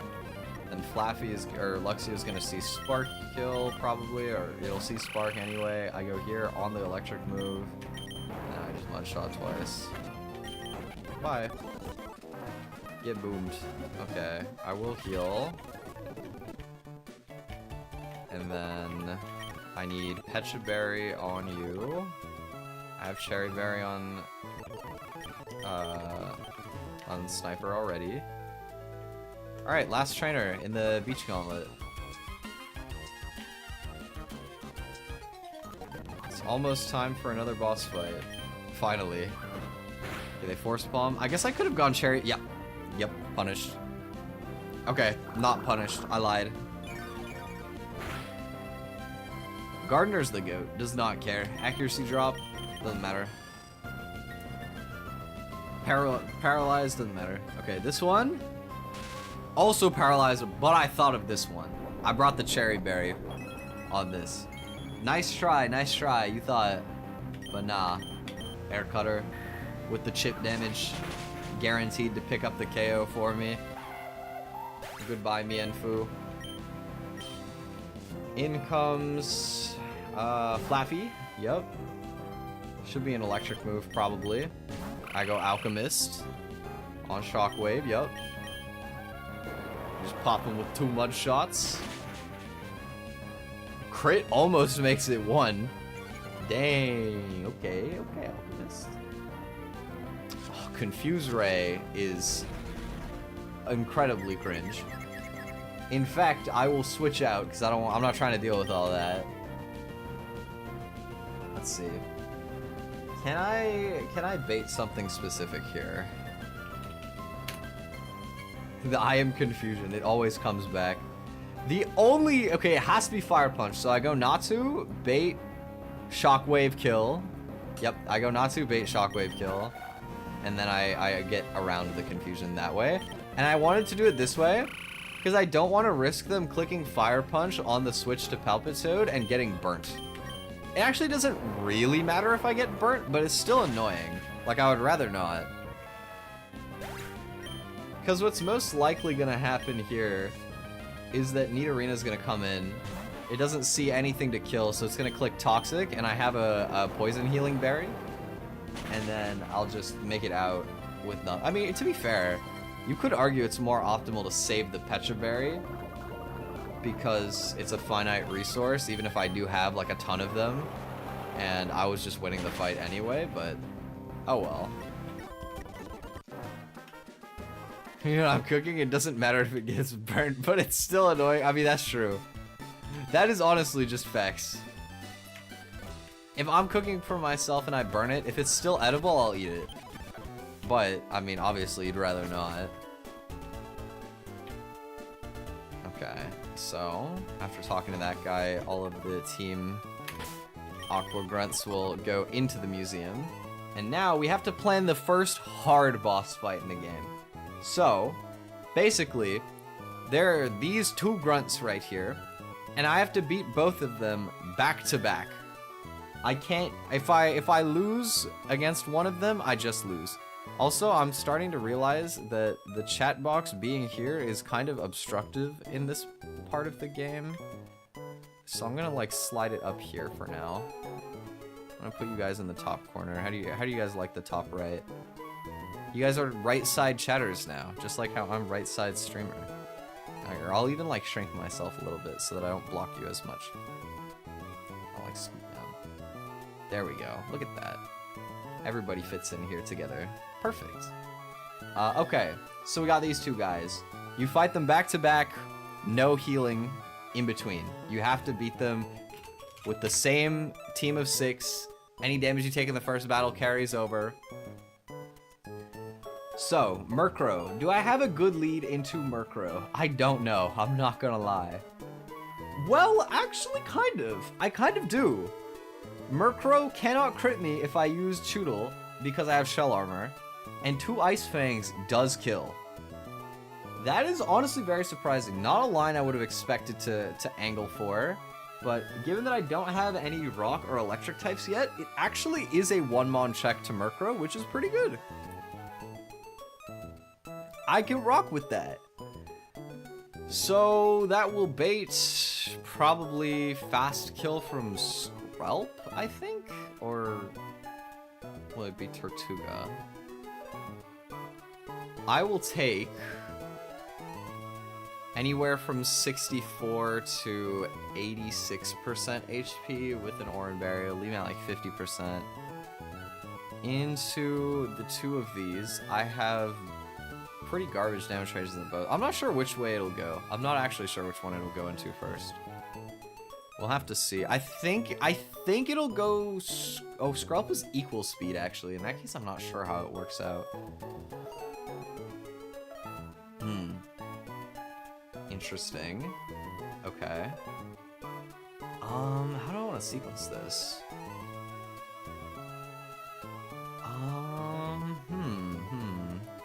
Tricky. A little bit. I think that Natsu with Pecha Berry is a decent check into Skrelp. It's not amazing. I could go Eggs, but Eggs takes so much damage and is slower. I think Natsu is better. So I go Pecha Berry, Natsu on that, and for Tortuga, I can use Grottle very safely into this. I go for... I guess it would have to just be 2 Razor Leafs. Is probably fine. Okay. We're plotting. I did not expect to be busting out the Choodle. I've never used this guy in this fight. But I think that, unironically, he's probably my best answer here. Okay, so we're gonna try to get through the first fight with these 3, I think. Next up is Marini on fight 2. I can bait them to see a guaranteed Venoshock kill. I can go Palpitoad with Petraberry. Yeah. So I run Petraberry on this, I think. What was Murkrow's moveset again? Does it have a status move? No. Okay. So yeah, I want to be low HP on Choodle. So they see a kill. I go Palpitoad with Petraberry. 1v1 with Mudshot. Next, Frillish does not really threaten damage into Groddle, assuming that I have not been poisoned, which there's no way for me to be poisoned up until this point in the line. I go for Absorb into Razor Leaf, kill it. Yep. And as long as I'm Oranberry, I'll have enough HP that this line works. That's fine. And then Whirlipede. Whirlipede is a scary guy, not gonna lie. Also, there might be a universe where it goes Whirlipede before, like on Palpitoad or whatever. So I'll have to figure out how I want to angle against that. I can always... I actually don't have very good lines into Whirlipede. Whirlipede is really scary.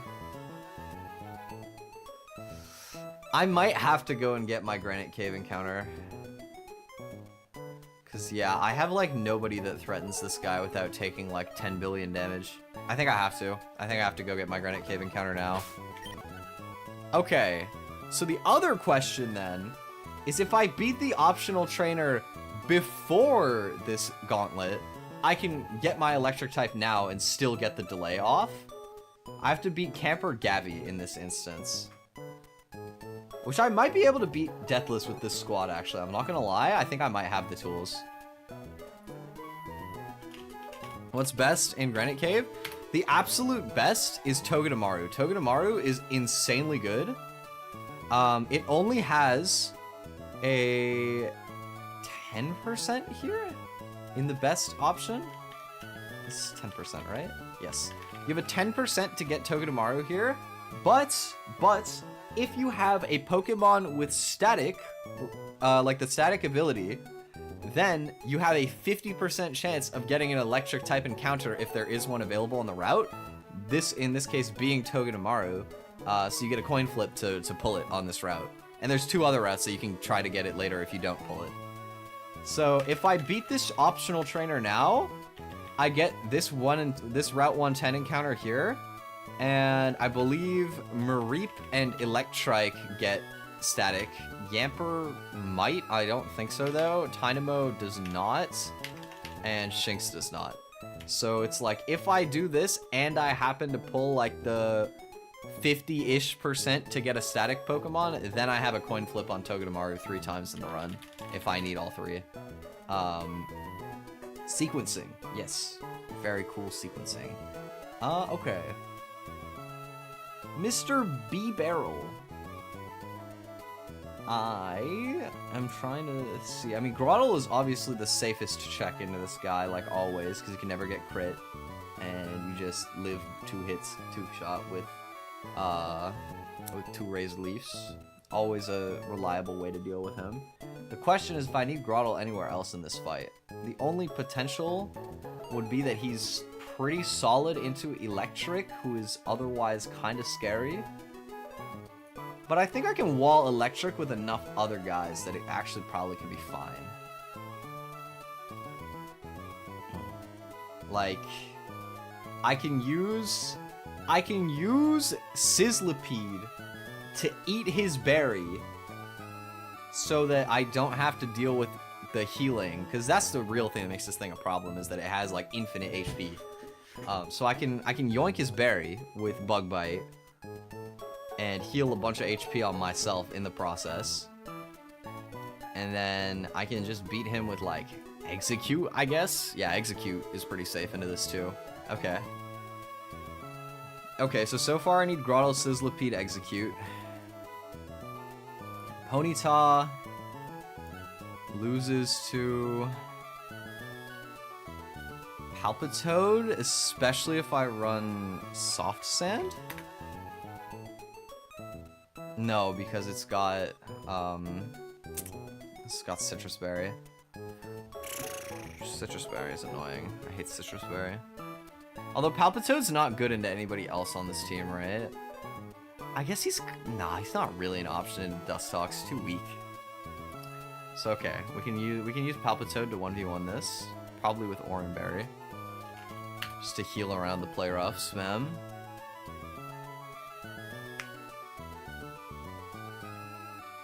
Sunflora.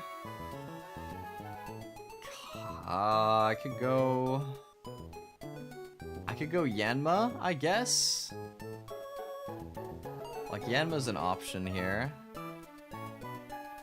Dust Talks? Who am I beating Dust Talks with? Is Yanma my safest Dust Talks answer? It's not, it doesn't actually hit hard enough to be a reliable answer, though. Do any of my Pokemon hit hard enough to, like, check this thing effectively?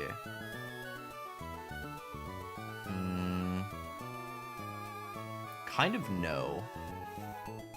If I can be honest, not really. But Yanma is faster. And they can't really out-heal me forever. Like, I can go for Air Cutter. If I'm Petriberry, they should Toxic, and then... Like, if I ever get, like, a crit at any point, or, like... I think overall Yanma should be able to 1v1. So I use Natu on this? Do I have enough Pokemon slots for that? It's not even a good answer. I take, like, 10,000 damage from Sludge Bomb.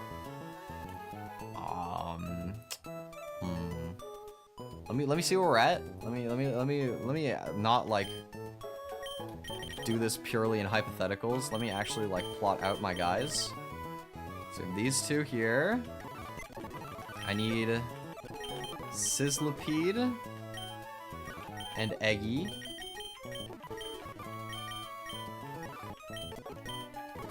Here, I need Yanma for the Dust Talks. And I have one slot left to deal with the Sunflora. Sunflora versus this.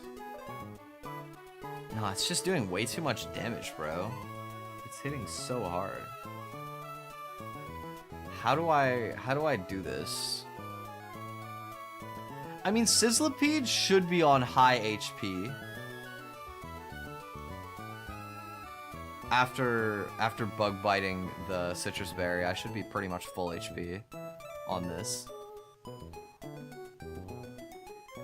So I should be able to maybe come in, I don't know, and maybe go for a bug bite. I'm not sure.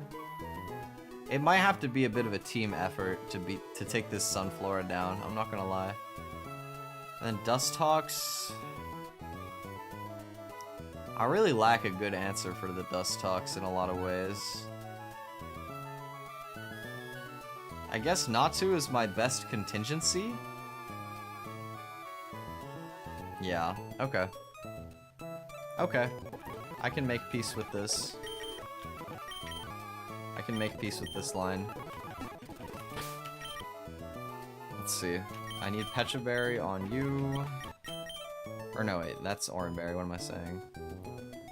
I need Petriberry on these three? Or on all four, actually. These four should all be Pecha. Or no, you should be Chesto, just in case. And then Oran on these two, I think. Okay. Big water. I'm gonna take a water check before this.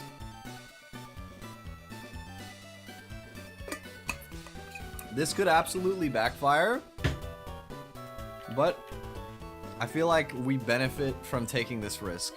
So, I'm gonna do it. Let's do it. Faith in the squad. Put some faith on my boys. On my ladies and my gentlemen. Okay. 2 Razor Leafs. He does go for the Super Fang off rip. That is kind of annoying. It doesn't even proc my berry, but it's fine. No. Does Pluck deal increased damage? when there's a berry. I forgot it was supposed to be no berry because of pluck. Shit. No, it doesn't. What am I saying? It does regular damage. It's not like knockoff. They just heal 10 HP. I'm pretty sure I get this kill even with the 10 HP heal. It's fine. I live. They can't crit because I'm shell armor. He eats my berry because he's rude. Oh, this better kill. Oh, the punish, bro. Oh, so punished. Oh, God. Oh, Lord. I do not understand it now. That is bad. That's real bad. Okay, this random move between headbutt and plug.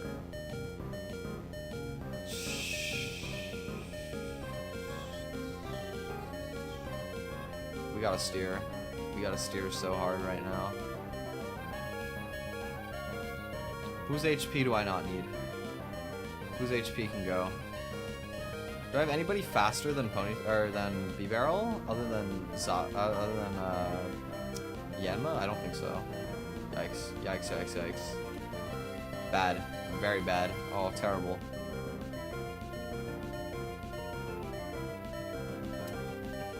Execute, maybe? Maybe I can afford losing execute HP? I think that's the angle. I have to dodge crits on Lawyer.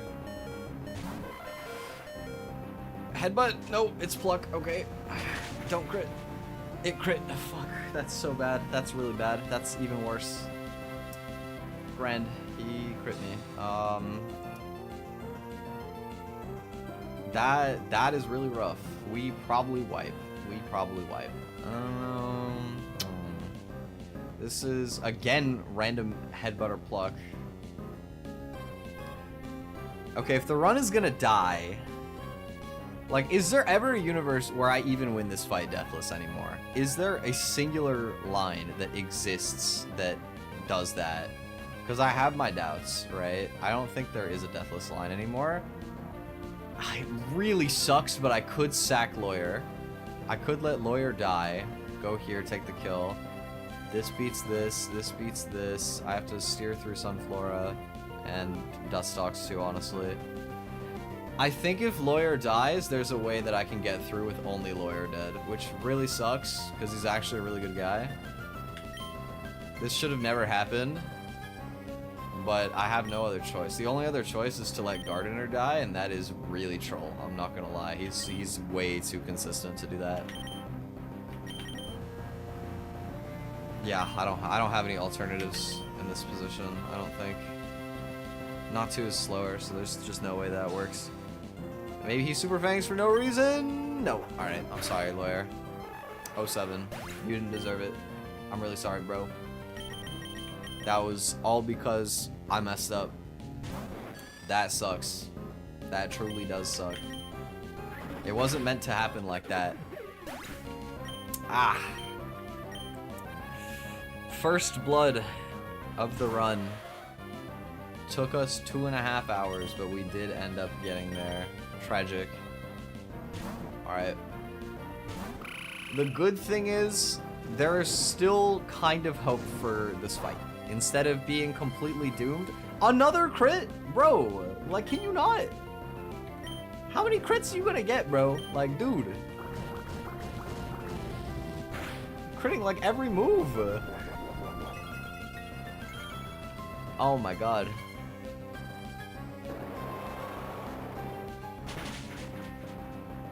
Okay, that is gonna hit him into Citrus Berry, so he's gonna heal. Oh, it's not what? It's not Citrus Berry? I thought it was Citrus Berry. It is, but it's exactly in the middle without being... It didn't go under, though. At -1 speed, I outspeed. Hit the range? Alchemist? Nah, that would have been really lucky if I got it. How much does this heal? Is it buffed in this game? No. Okay, so he's dead to another one. Don't crit player up, please, please, please. Okay. Good. Okay. We're still on path? Still on track? Things are not good, but they are moving. Here's the eel. Eel here is Mega Drain? Mega Drain, yes, perfect. That is the best case. I'm gonna hide Chrome for a bit so that you guys don't have to see me tapping back and forth every time. Alright, camper in on Mega Drain. That's ideal. Just take a teeny bit of chip. We're gonna go for... Honestly, is Wrap more damage over time than Ember? Because I'm gonna be in here for a few turns with this guy. Wrap does like 0, but then my other moves are hitting really weak anyway, and I get the residual trapping damage. I think that Wrap is... This might be the only time Wrap has ever been worth clicking in the history of all time ever. I got my Pecha Berry to heal the poison. So we get our Wrap going. Electric Wrapped 2024. Gonna go for our Ember here. They Super Fang. Scarily, am I ever dead? Oh, I got the burn. That's pretty helpful. Shockwave, there is one roll of Shockwave that kills me, and also crit would kill me. Oh no. Oh no. Don't do it. Do not do it. Oh, okay.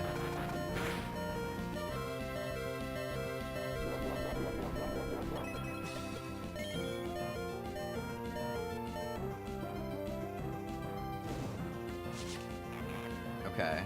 He's almost dead. He's guaranteed to click Shockwave this turn. I could sequence through Palpitoad to get a Giga Drain and then switch in, I guess, Yanma? Yeah, I guess we would sequence through to go to Yanma. Or going Natu actually makes a lot of sense here on Giga Drain. Going Natu on Mega Drain would be really good. And if let me just double check that I'm not being stupid. This is guaranteed to be Shockwave. And then on Palpitoad, it has to be Mega Drain. Yes. Okay. So we go Alchemist.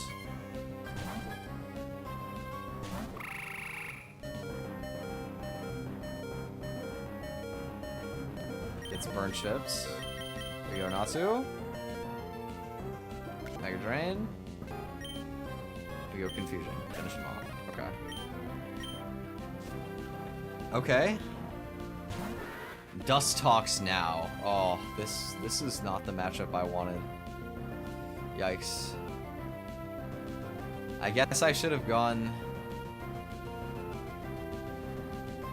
I guess I should have done this the other way, just for this exact reason. That's scary. Okay, well, we can try for the I Am Confusion. They Toxic. That's really good. That is incredibly good for my odds.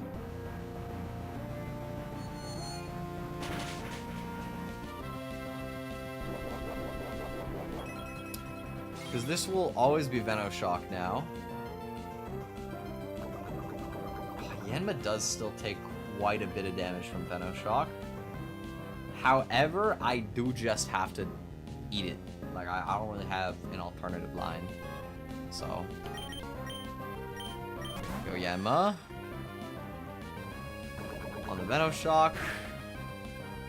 Okay, no crit, good. Hair Cutter. Show me Toxic, please.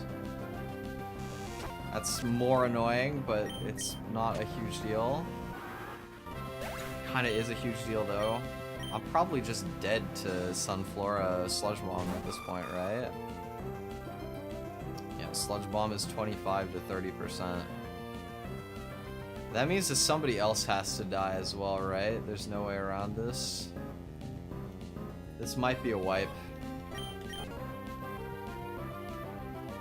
Because no matter what, I'm just losing something important. Like, not only does somebody have to die, it actually has to be Yanma as well. Because otherwise I can't even kill this. Man, I had a really good box and I trolled everything. That feels bad. That feels so bad.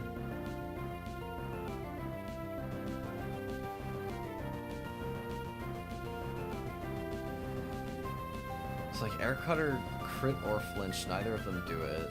Bug bite has higher damage, but they don't have like a... They don't have a orange berry or citrus berry or anything. They just have lumberry.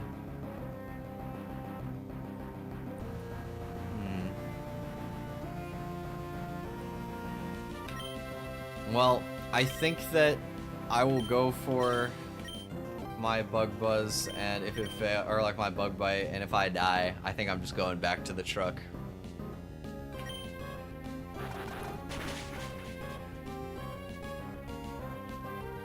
Big lumberry, but yeah, sludge bomb just kills, right? Okay.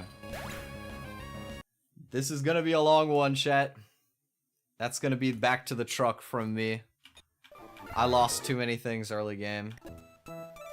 Where did I save? Oh shit, I have to... Okay, oops. Yeah, just pick it up from the last save? Nah, no, I'm not a cheater. Okay, so here's what we're gonna do now.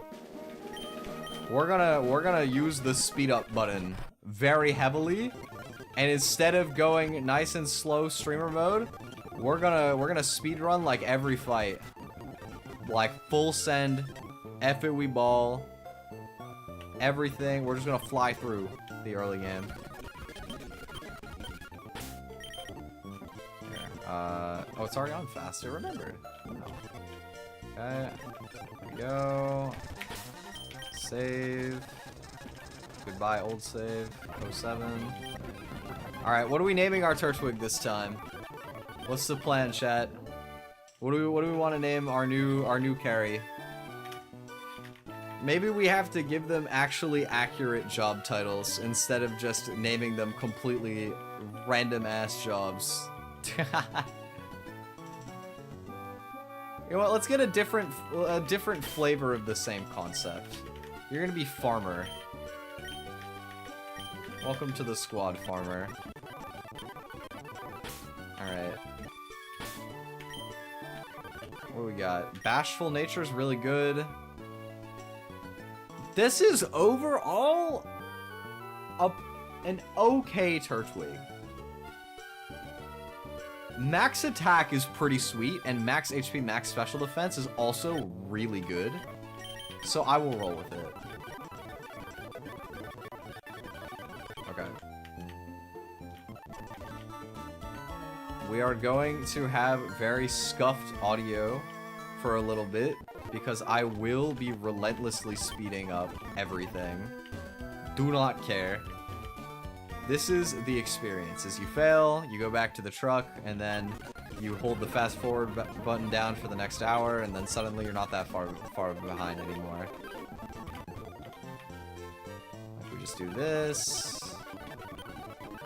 get the Pokeballs, and all of a sudden, look at that! We get to go catch Pokemon now. Incredible. Yippee! Alright. Let's check it out. What do we got up here? First encounter. Lotad. If I get a good one, that's pretty decent.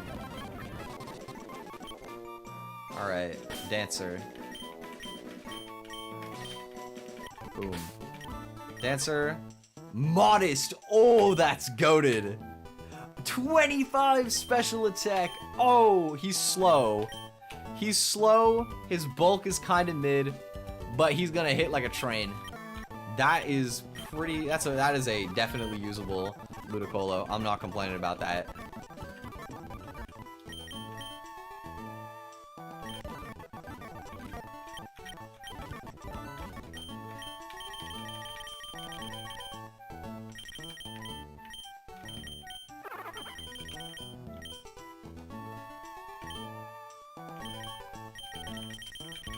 Okay.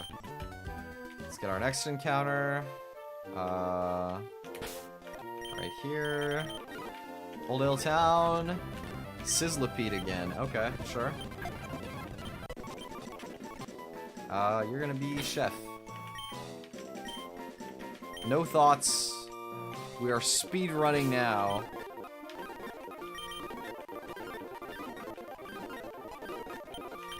Alright, chef. Flame body again. Jolly nature? Okay, I mean... This is an alright Sizzlipede. He's fast. That part is pretty cool. Fast and, like, okay attack stat. I can't complain too much about that. Back down to Little Roots. Let's equip our fishing rod. That is the worst encounter on this route by so much. Finneon is awful. I have, like, no Brawly tools right now. Like, I will lose to Brawly with this box. Yeah, I'm actually gonna reset. Alright, back to the bag. Back to the Turtwig. Welcome back. A? Alright, you're gonna be something that starts with an A, because I can't be bothered to backspace. Welcome to the squad, Astronaut. Reach for the stars. Alright, Astronaut. Naive? That is really bad. Oh my, it's literally 0 special attack. Okay, I'm resetting again. Sorry, Astronaut. You're getting banished to space. I don't want that. Alright, new Turtwig. We'll go with something with B. We'll do Bartender. I don't know how you're a bartender, but I've decided. It was the first job that came to mind that started with a B. Oh my, what is with the minus special attack Turtwigs, bro? Or minus special defense, I mean. He is plus attack, max attack, and he got 4 max IVs. Yeah, that's usable. That's usable. Alright, bartender. I will accept this. Welcome to the squad. Let's get messed up. Get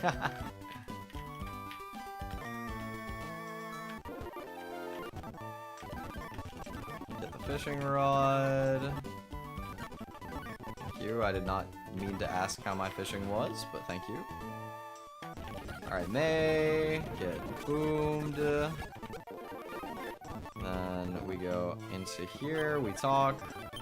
Goodbye, leave me alone. Okay. Let's just fish now. Surskit, that's the best encounter. There we go. What do I want you to be?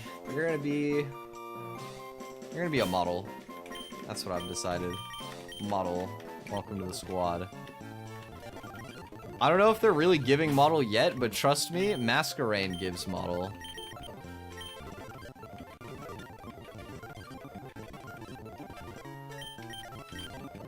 Are you good? Oh! Minus special attack's bad, but minus defense is really good, and it's max special attack IV to offset the bad nature. Yeah, this is definitely a usable one. Okay, okay. We got some promise here. So far, an interesting beginning. Route 103, C-Dot, it's not great, it's not horrible. Like, it has a niche around, like, other than what Torterra does, so it's fine. You're gonna be a spy. Welcome to the squad, spy. Plus defense minus special attack is probably not very good on this, but he's probably gonna use attack a lot. It'll be okay. I won't quit over that. That's not bad enough of an encounter to quit. It's probably the worst that I had available, but I can make it work. I got Torterra anyway. A good grass type is a pleasantry when I already have one. Okay, that is probably the best encounter here. Fletchling is goated. Fletchling is incredible. Okay. You are the chef. You're the whole 5-star, or you're the whole 5-course meal, honestly. That is an insane pull. Love that. Good one, please. Impish is not bad. That is fine. The IVs are pretty mid, but they're not, like, horrible. And this Pokemon is so good that it'll probably be fine anyway. I'll take it. A good one would have been really insane. Instead, this is just, like, pretty solid. But that's fine. Pretty solid is good enough.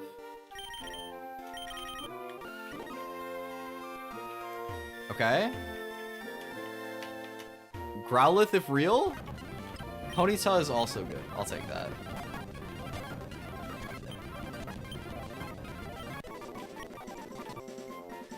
Alright, you will be... Athlete. Olympic runner. That's what you are. Athlete. I don't know what sport you're playing. Flame body. Oh, quiet. That is not the athlete I'm talking about. That's minus speed. Plus an attacking stat that you never even use. I just want a good run. I just want, like, good encounters. Like, not decent. I want, like, strong. Alright. Bartender, you might not have made it through, but it's okay. Because, what's a career that starts with a C other than chef?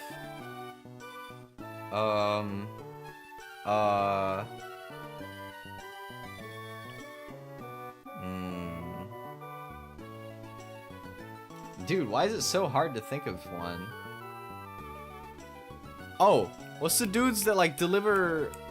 Oh, I guess construction worker wouldn't fit. I could only fit construction. Wait, could I even fit construction? No, I can't. What's the dude that delivers mail? Courier, right?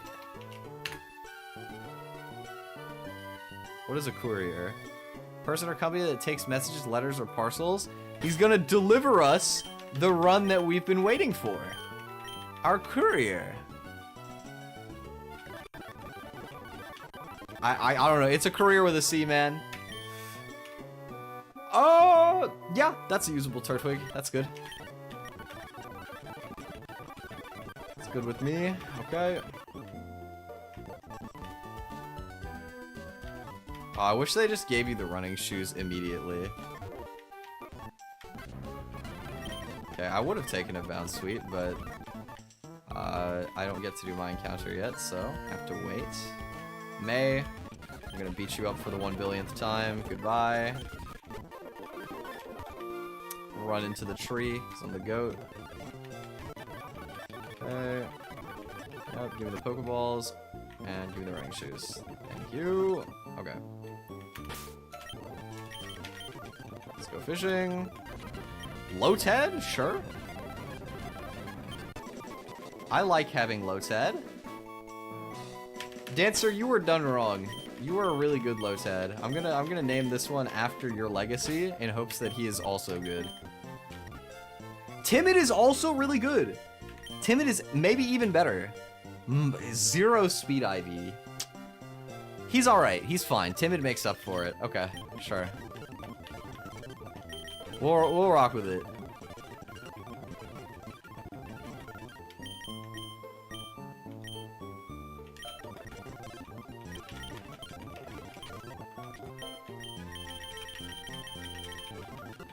Okay. Let's keep up the good luck. Show me a absolutely money encounter on 103. Okay, Bounce Sweet is, I wouldn't say absolutely money, but good. You could probably fill in the shoes of being our model here. It's a terrible nature. Although it could be somewhat useful early game. It's fine. I'll roll with it.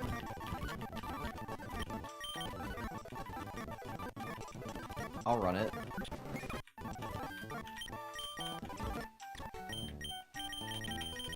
Like, there's some fun stuff that Serena can do, even if it's not, like, a particularly good one. So, it's fine. Okay, let's go... catch a bird. Hopefully, or like a psychic type or something good. I mean, sure, fine, okay. Pidgey. Disappointing, but I'll run it. You're gonna be a cashier, bro. I'm sorry. Anything else would be above your pay grade. You're working the register, bud. I can't offer you a better job than that. Calm is fine. It's fast. It's really fast. It's usable, I think. If I make it really late game, Mega Pidgeot is cool. That is it. It's not good until then. But you know what? Like, that's still something. We got Sizzlipede again.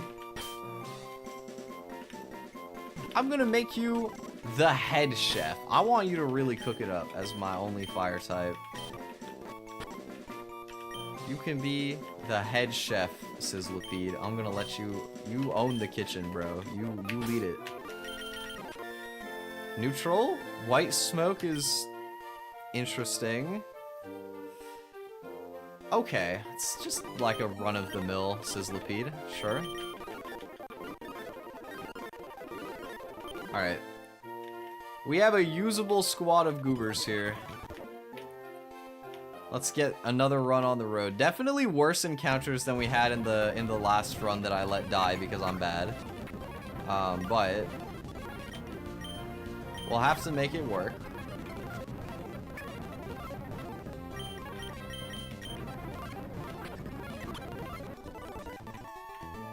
Like, at the end of the day, there are a lot of, like, the cool thing about Run Bun is, like, I can sit here and be picky about my encounters, but most teams have a decent chance of making a solid run.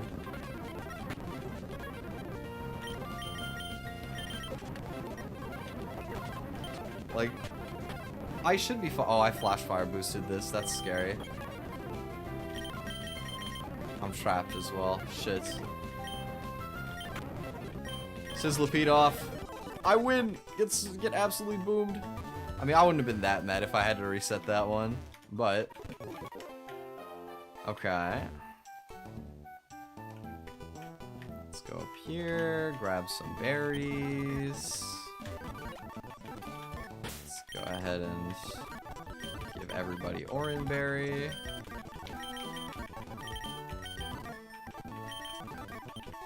Boom. Let's game.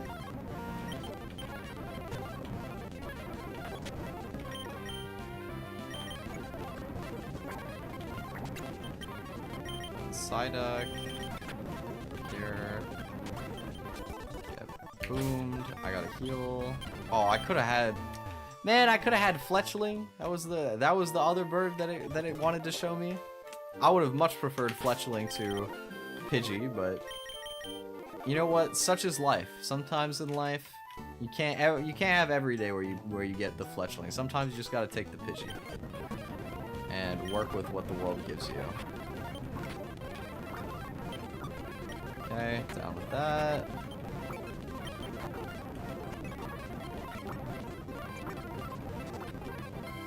Switch.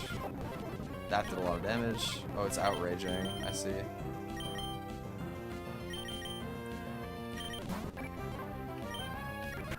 Alright. Nobody dies to the metronome girl.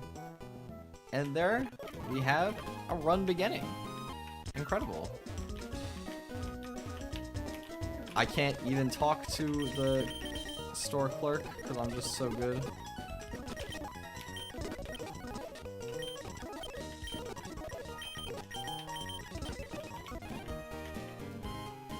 Okay, Wally cutscene. We are speedrunning. It sounds cursed to just like listen to the speed up audio, but like, I don't know. I'm engaged enough. You guys engaged? Is the speed up too much of an immersion break? Oh, Paris, bro. Womp womp. Okay. Garbage Man won't fit, so I'm gonna call you Trash Man.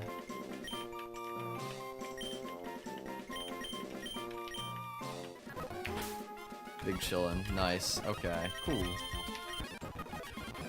Well, we've obtained garbage in the form of a Paris. A minus defense Paris at that. It might not be able to do the only thing Paris is supposed to do.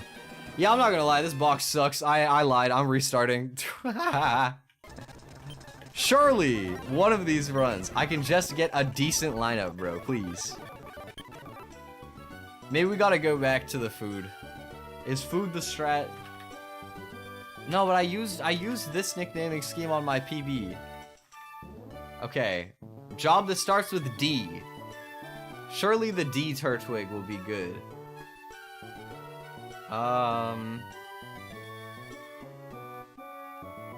Could go with like... I don't know if D's is a job, per se. Oh, Doctor! Oh. Dr. Turtwig here to save the day. Come on, Charlie. That nature is just gonna be the reset from me, dog. I'm not gonna lie. I hate having minus on my defenses on this guy. His whole thing is that he's fat and he never gets crit. Alright. E. E. Just name him E. Just like the good old meme. What's a job that starts with an E? Endocrinologist won't fit. Epic is not a job, but it is a word. Executive? Oh, that's a good one. Executive. Alright. Surely. How are they always minus defense? How are they always minus defense? It's not that common. It's like not even 50%. But I've definitely gotten at least half of these with minus defense. Alright. F.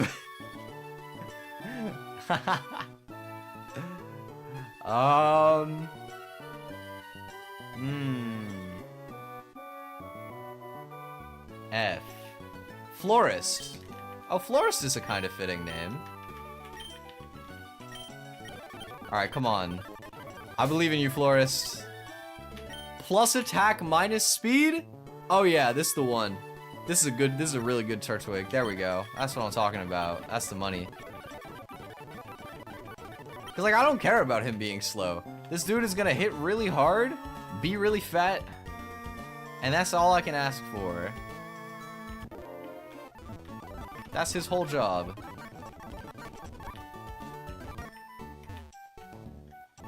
Yeah, we had to end up getting back to some sort of botany-related name.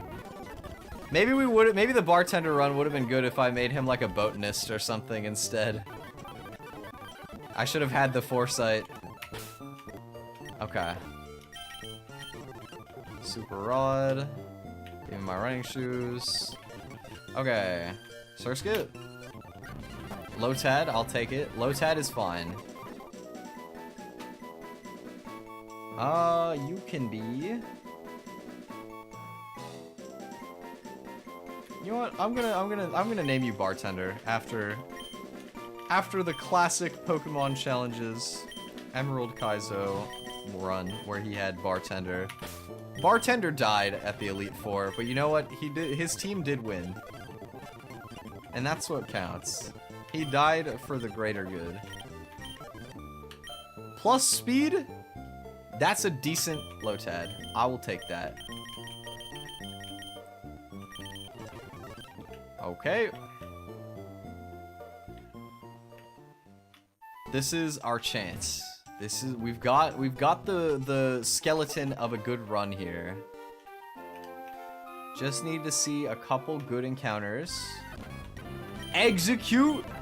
Lawyer is back in town? Better call execute? You know I'm naming him Lawyer again. Lawyer was too goated last time. I have to. Okay, minus speed plus defense is like whatever. The IVs are really good though, actually. The IVs on that are pretty insane. Okay, you know what? That's fine. Like, given that he's got maximum speed IB, even with the minus nature, he's probably not that much slower.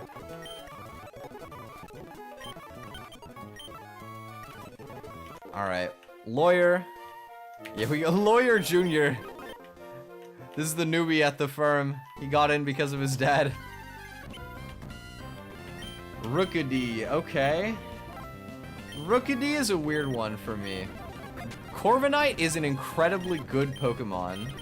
However, I've never had a run with this thing last long enough for it to turn into a Corviknight.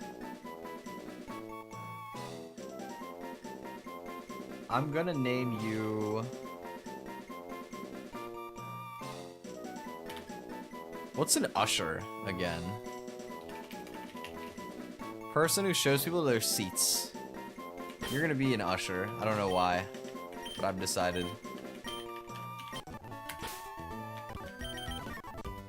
Plus defense? Okay. This is an amazing Corviknight if I let it survive long enough to become a Corviknight. Whether I will succeed in that endeavor is to be seen. But on paper, really good. On paper, incredible.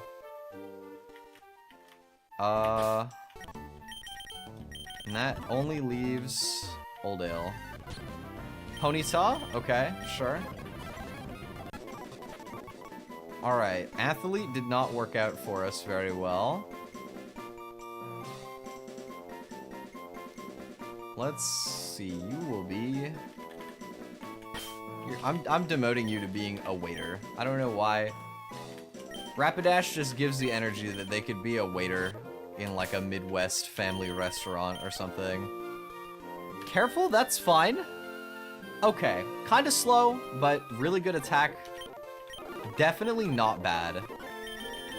Far from bad. That is a very respectable Ponyta.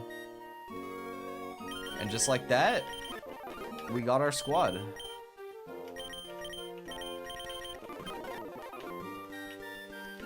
The gang is all rounded up and looking honestly a lot more promising this time, in my opinion.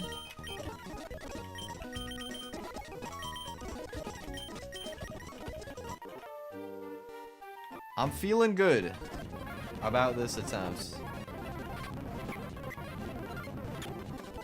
Okay, just squash everything. Spam Ember. Oh, I forgot that thing is Flash Fire. Don't care. Cool. It's the first two guys down. I'm speedrunning. Like, this attempt I know is gonna actually make it a decent distance. I'm confident in that. Like, I've had these kind of encounters before. I know the work that they can put in. I forgot to give my guys their berries. It's okay though, this is a Psyduck fight, so it doesn't actually matter. Okay, boom.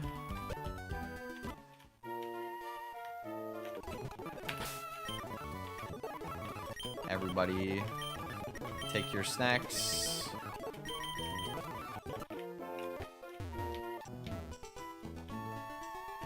And let's go and not lose to the metronome trainer, please. Hopefully.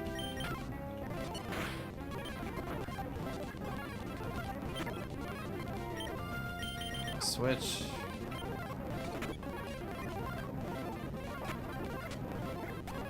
Alright, nice. Nobody dies. Great. That fight is funny because there's no actual strategy you can employ. You just spam attacks and hope that you don't get unlucky.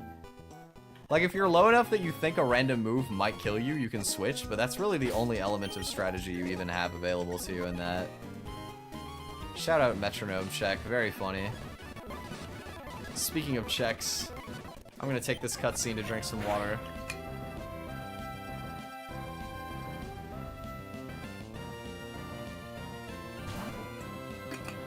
This is why we haven't been making it far. We haven't been hydrated. Now we're cooking.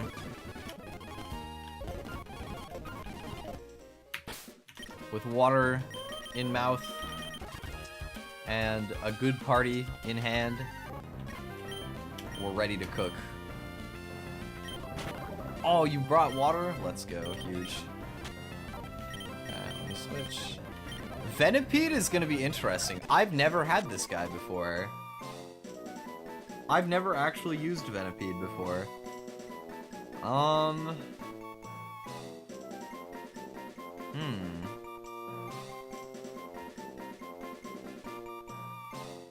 I feel like he just has like an honest job. You're gonna be a carpenter. I can't explain this decision. I've just decided. Welcome to the team, carpenter. Okay, exterminator would have been funny. And probably more fitting. But hear me out. He's really fast, like a car, and you can't spell carpenter without car. It's actually a genius name. He's poison point, he's not speed boost. This nature is probably not bad. This, okay, really, really low attack. But, you know, okay, he can kind of cook, though. Like, he can do some things. I don't think he's that good, but, I mean, he's not useless either. Might be decent into Brawly with plus defense, height, HP, resist fighting. Like, there's a couple things he's got going for him, you know? I have some faith. Oh, this is not the fight that I thought it was going to be on. That's fine, though. Was they have aerial ace? I don't remember. I don't remember if this has aerial ace. Nope, it doesn't. Okay. Oh, shit. I gotta be careful a little bit.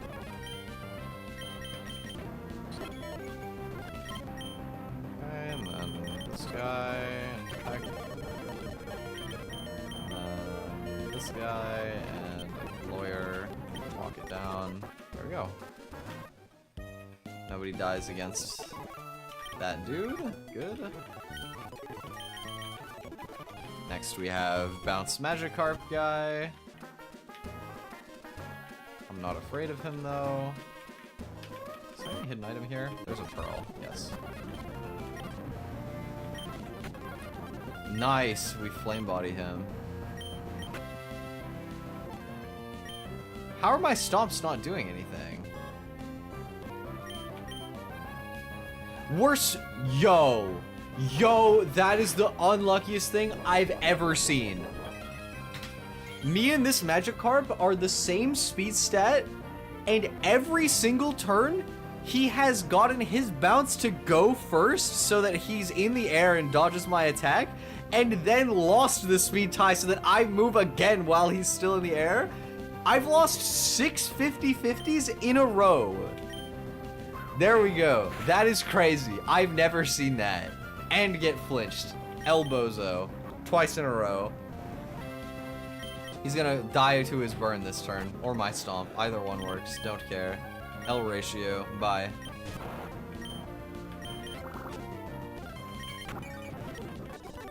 Alright.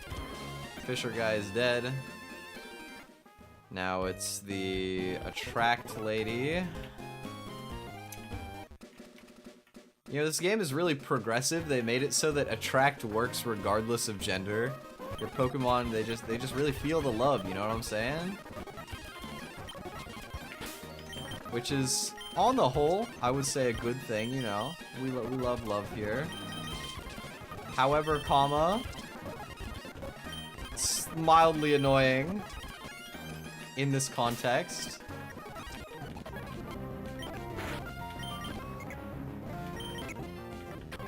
Okay, down with that. Carpenter.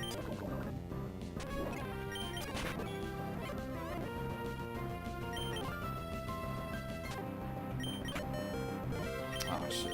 Okay. Go with Usher.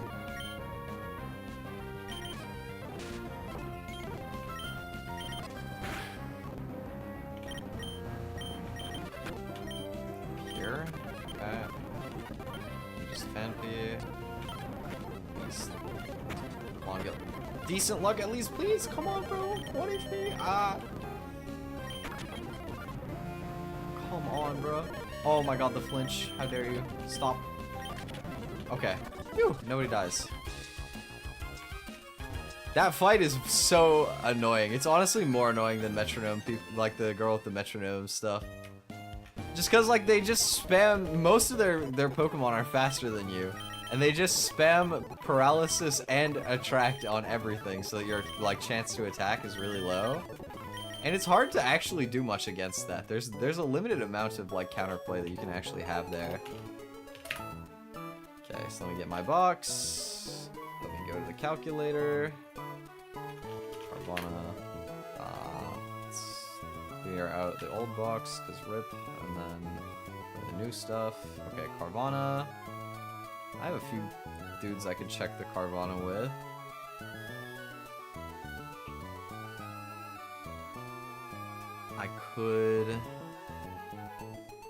I could definitely go Venipede on this, or I could save Venipede for somebody else. But it's risky. Nah, Venipede's not useful in anything else. Is it? Yeah, no. Okay, Venipede is a good lead. Against Krogunk. There's not that much that Rookidee is good for, but Rookidee does have an ability that makes it impossible for your opponent to eat berries. And this thing is completely balanced around the fact that he tries to eat a berry and then be really strong. So I can kind of wall it fairly well, and then execute. Execute's tricky as well, but Ponyta has pretty good odds to just 1v1 it. So I want Cherry on Ponyta, I want Orin on everything else, yes. Okay, let's go beat up the Aqua Grunt. Our speedrunning continues. How did I enter the gym by accident? I don't know, but I don't think I'm quite ready for that one yet. That would be a little bit too early. Okay, Bug Bite. Water Pulse, no crit, no flint, or no crit, no confuse. No crit, and it does not appear that I am confusion. That is great. We're gonna eat his berry. Yum. Take a teeny bit of rough skin damage. And I'll just finish this. Oh god. Oh god. Okay, I am confusion, but I live. Krogunk. I go here. Fake out. I get poison touched. That's really bad. Okay, so I can take some chip on this, but I'm gonna have to switch.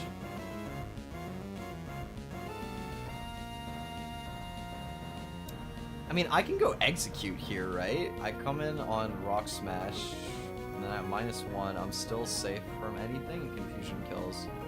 Yeah. Okay. Execute's safe. Crits me. Rude. But, I mean, it doesn't really matter. I crit him back unnecessarily. Absolutely rolled. Okay. Execute v execute. I mean, we just trade a couple confusions. There's not really any reason for me not to do that and just take some free damage. Or like, you can bullet seed. Yeah, that's fine. You can stay in for one more. And I'll probably switch to Waiter. Go for Ember. They stun score on Cherry Berry, and then they lose. GG, baby. Let's go. Okay, and then Usher is poisoned, but they will live long enough to make it to the Pokemon Center. Alright, off to Dewford. There we go. Okay! We made it here. We get to level up all of our guys again. Actually, I want to check something. Is there any... Okay, well, when does Venipede even evolve? I know, like, nothing about this guy. Level 20. Okay. Is there anything worth delaying? Steamroller at 22 versus Steamroller at 23? That makes zero difference. Yeah, no. Okay. Oh, it gets Protect. That's actually pretty useful.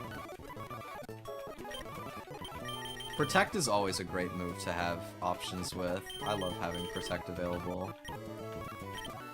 Because when you get into like the sections of the game that revolve around having double battles, you can use Protect to set up a situation where the enemy will see a kill and therefore they have to go for that attack. I just accidentally deleted bite. I mean, I like never even use bite. It'll be fine. I don't care. I was gonna delete it at some point anyway. It's fine. Pluck is really good. Is there any point in delaying Corvusquire? Oh, that's also a level 20 evolution. He gets Steel Wing at level 20, which he wouldn't otherwise, and he gets Drill Peck at 26 instead of 24. But Drill Peck's not gonna really matter for Roxanne anyway, so I don't think shouldn't matter for Roxanne. There's no way I'm candying a Corvus, a flying type for the Rock Gym anyway, so yeah, wouldn't matter.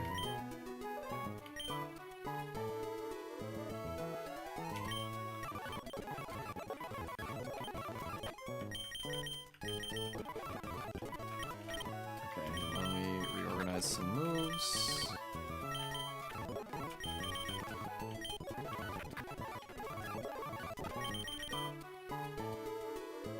It's fine as it is. It's fine. Oh my god, I can't. Yeah. Wait, that's not how I want it. Yeah, there. Okay. Okay. It is time to get some more encounters. Let's get some new friends. Also, let me give everyone Berry again, just in case. So you never know. It's wild Pokemon, sometimes they got hands. Fighting type encounter? I'm a Pancham magnet, bro. He always finds his way.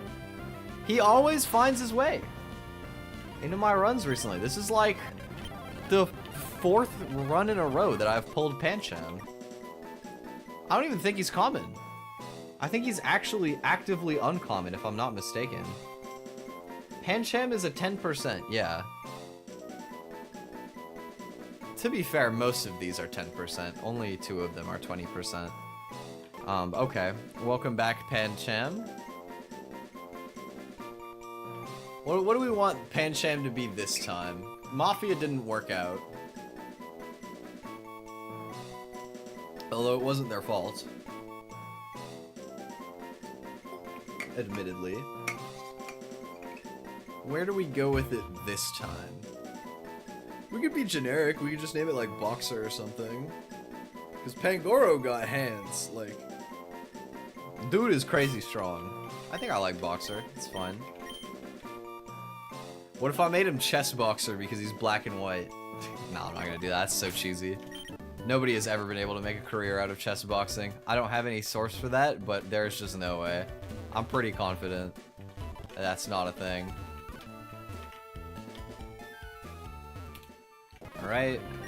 We get Remoraid, probably the more underwhelming out of the two between this and Horsey, but it's okay.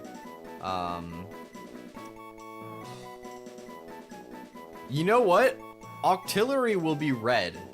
And therefore, I've decided, in the holiday spirit, that we are going to have Mall Santa. We gotta have the Mall Santa.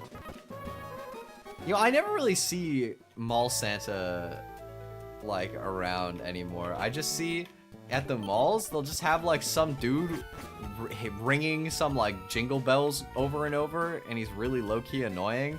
And he's just there to collect charity donations, which is not a bad cause. But what happened to actually having somebody as Santa Claus, you know? Also, this is gonna be fun. I've never gotten Spheal before, but I love Spheal. This is one of my favorite Pokemon. I don't know if he's necessarily one of my favorites, but one of my only Japanese friends I've ever had was a Pokemon player, and Spheal was his favorite Pokemon. And so I had a special spot in my heart for Spheal because of that too. And also, I just like Spheal. It's just like a cute, like, walrus. Who doesn't like that? Alright. What do I name you?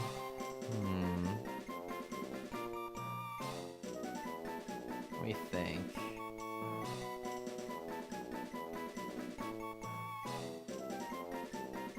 What would be a good name for a Walrein? He's just like a big guy. Just a really big, round guy. Like sumo? Sumo wrestler? I mean, it wouldn't fit, but...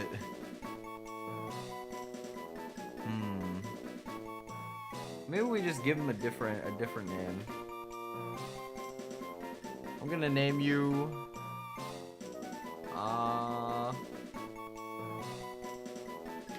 Oh, wait. I'm gonna do performer, like a street performer. Because I feel like there's the same kind of energy between street performers and like the way that you would see like an otter or a walrus like doing tricks. I have the vision. Okay, let's level these guys up and stick them into my calculator.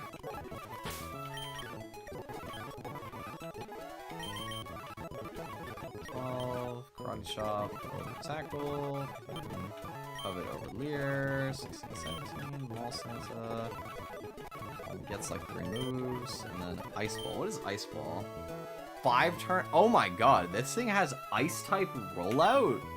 That's kind of sick. I didn't even know about that.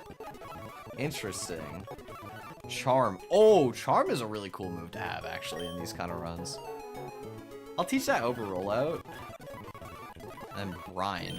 Brine is pretty decent at this stage of the game. I'm not complaining about having Brine. Okay. So you are plus defense, minus special defense, thick fat. It's fine. Special defense is really bad, but defense is really good. Fast is nice, because I think you get encore on this. Okay, it's got some sauce. This is plus attack minus special defense. That is so useless, I'm not gonna lie. That is insanely useless on you. Oh, this is a terrible Remoraid. This guy is garbage, dude. Holy shit. Okay. Impressively bad. Nice. And then Iron Fist on this is cool, actually. Bashful nature. With really good speed and attack. Okay. That could cook. Not gonna lie, that could cook. A mixed bag of encounters here, for sure. Mall Santa being a disappointment, as you would expect a Mall Santa to be honest. I would never have that high expectations of that. But you know what? A workable roster here, for sure. Let me go into the calculator. Update my guys. And who's next? We gotta deal with the Fisher guy. Staryu, Lombre, Aracuda. Sure, I can bring just basically any combination of guys will beat that, I'm not gonna lie. Literally anything beats this. So I'm just gonna bring the classic 6 that we already had. There we go. Alright. Fisherman, you're getting cooked.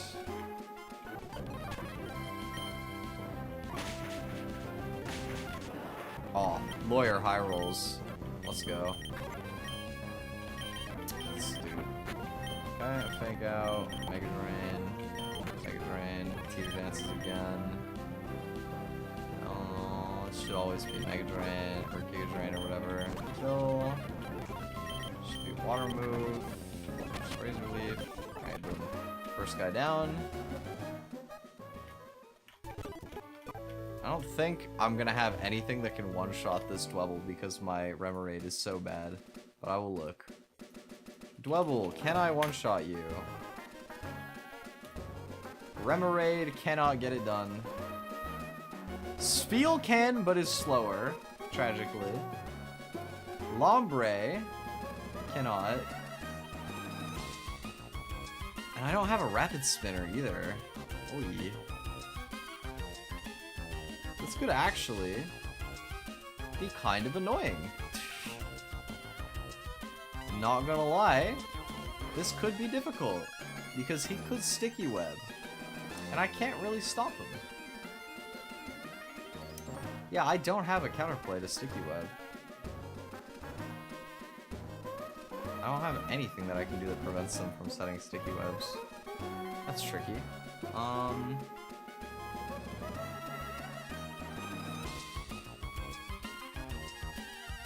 mean, I guess I'll lead Remoraid anyway. Okay. So if they are +1 speed on Munchlax and I'm -1 speed on Pancham, it's a speed tie. It's a speed tie! Okay, who else can do 50% damage to this guy? Oh god, I don't know if anybody else can. Not safely anyway, I don't know if I have a reliable line for that. Okay, Natural Gift. I need a fighting type Natural Gift. Do I have a berry for that? There's no way, right? Lepa Berry, I don't have yet. Kelpsie Berry, I don't have. Chopal Berry, I don't have. Salic Berry, I don't have. Damn, I can't get fighting type Natural Gift. Tragic.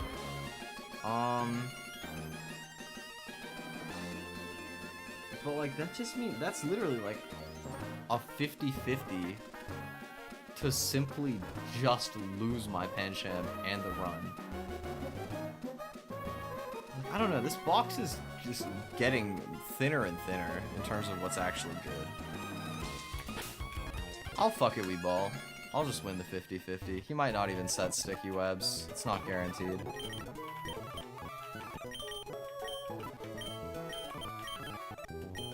We'll be fine.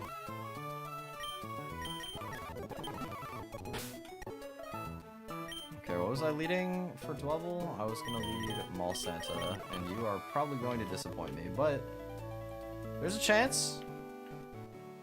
Alright, hit a good old fucking ball. You ready, chat? You ready to ball? Let's go. Crit him! Max roll crit! Nope. Okay. Berry Juice. Does that full heal this? Does this heal all the way to full? Almost. He does sticky web. That is really scary. For those of you who don't know, sticky web is a move that makes it so that there is now an entry hazard on my side of the field that anytime I switch one of my Pokemon in, they will be -1 speed off rip. Which is not good. Really not good. Because it means that he's really fast. Effectively. Like, he's effectively just a whole, like, stage of speed faster than he normally would be. Mega Drain, goodbye. Mawile in. Okay, wait. I actually don't think I have to risk anything because of the sequencing I got here, right? Ponytail versus Munchlax, -1 speed, I'm still faster, and I'm not dead to Headbutt unless they crit. So I risk Headbutt crit, but they also have to hit me through a Stomp Flinch? Or do I just Flame Wheel? I'm just gonna Flame Wheel. Bonk? Go for Belly Drum like the doofus you are? Nope, he Headbutts. Does not crit. I high rolled. I'm not sure if this is gonna kill. This is risky. Does not. He gets the speed boost. Headbutt. I live. Sucks to suck. Got him. Okay, well, we did in fact go for the big old fuck it we ball gambit, and it paid off. We did not take any casualties. Am I gonna be able to delay with this roster? Maybe, actually. I actually might be able to pull off the delay strat more successfully this time. So I'm gonna repel here. Give me flash. Thank you. Escape rope. Here is some sort of TM that I never bother using. Rock Tomb, maybe? A Rock Throw? I don't know. Everstone here. Never Melt Ice.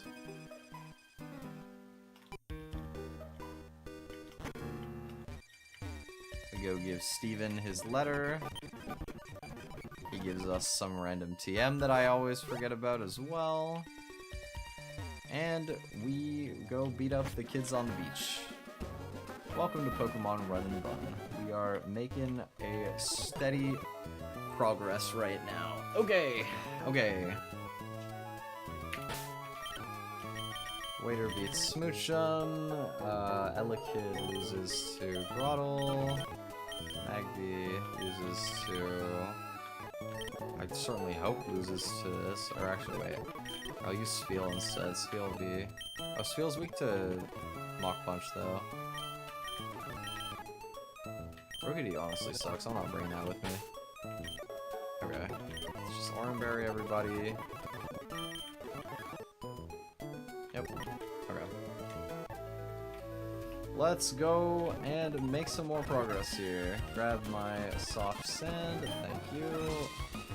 I did not calc anything. I am just simply going off of my memory and intuition of how to play these fights. Confuse rate is annoying. I'll go here, fake out, bubble. Waiter. I don't care that I'm confused. Just hit through. Take the L. Boom. Okay. Who's next?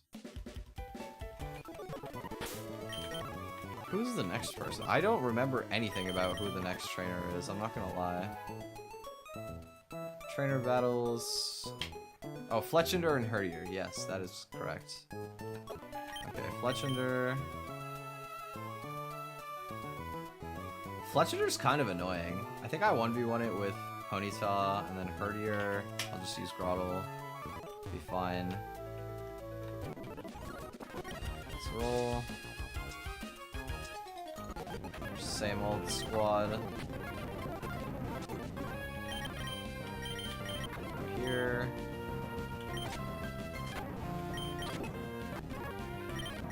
Slow. Moody. Take out. Mega Drain. Alright. Down with you. I'm just like, I'm not even prepping anymore. I'm just like, I'm just ready to take whatever the universe hands to me. Will it backfire at some point? Potentially. Will it actually happen though? Nah. Okay, Wingull. Slumber 1v1 that. Kinda?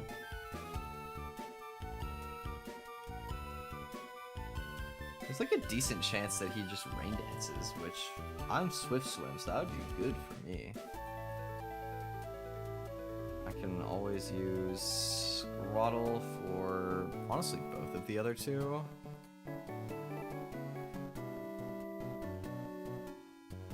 Do I want to try and get value from eggs? Just because Execute is useless into everything else, but can be good for Wingull. And I think my answer is yeah, I will do that. Okay, let's go. Bullet Seed, it's an Air Cutter. Wow, I like super high rolled that. He almost died. Okay, this will be Air Cutter, Stomp Kill, Weasel.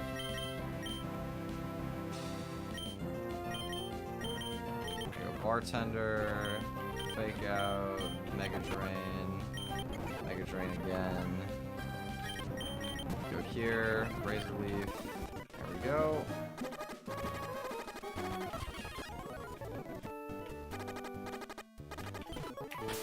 So Ponyta will sweep the Bug Trainer. I feel like this team can beat like almost everything that this area has. Like basically nobody has a lineup for this. Flame Wheel, bonk, bonk, bonk, goodbye. Okay, who's next? Tuber Ricky. Almost through all of these now. 2 left. Apom. Apom's probably faster than my Ludi, right? Oh, I am plus speed. Not faster though, yeah, that's not surprising. I can 1v1 it with Grottle pretty safely. Nidorino, I actually don't have a great answer for Nidorino in a lot of ways. Because I have no ground types. Let me get creative then. Let me get a little bit creative. Ponyta can deal with it pretty okay, actually.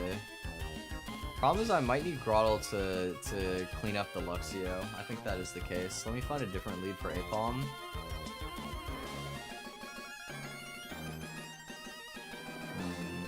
It's a good lead for the Apalm. Pancham is kinda safe.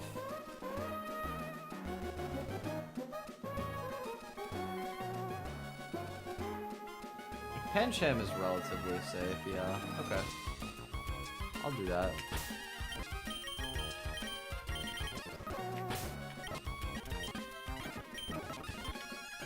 Alright, I don't have the best answers, but it'll work out. Just trust in the process. He sand attacks and I miss. He sand attacks a second time because he's greedy. I hit. How many hits though? 2. Okay. Can Karate Chop even miss? I'm not sure. I'm gonna check if that was a risk of any sort. No, I could have feint attacked to get around the miss, actually, I guess. Anyway, okay, Nidorino here. What is Nidorino seeing? I should actually use my brain here a little bit. I guess it's problematic if he poison points me and then gets to go for Venoshocks while I'm actually poisoned, because that'll do a decent amount of damage. That'll hit pretty hard. Is there a way I can bait double kick? Pancham might be baiting double kick already, right? No. What? Oh, he's not a dark type yet. I see. There's always Venoshock or Poison Tail. Maybe it could be Sand Attack as well. Not sure. Do I have anything that baits double kick? No. Alright. I'm just gonna switch in then. Okay, Venoshock, it's fine. Good damage. They Sand Attack. I roll it. They Poison Point me. And Poison Tail. I'm Sand Attacked, so I can't risk this. This Venoshock. I think that Mall Santa...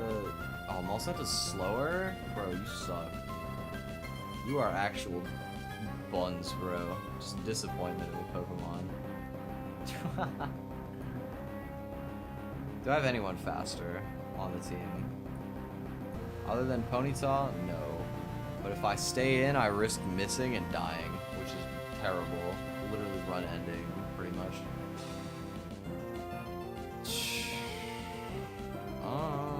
I could go...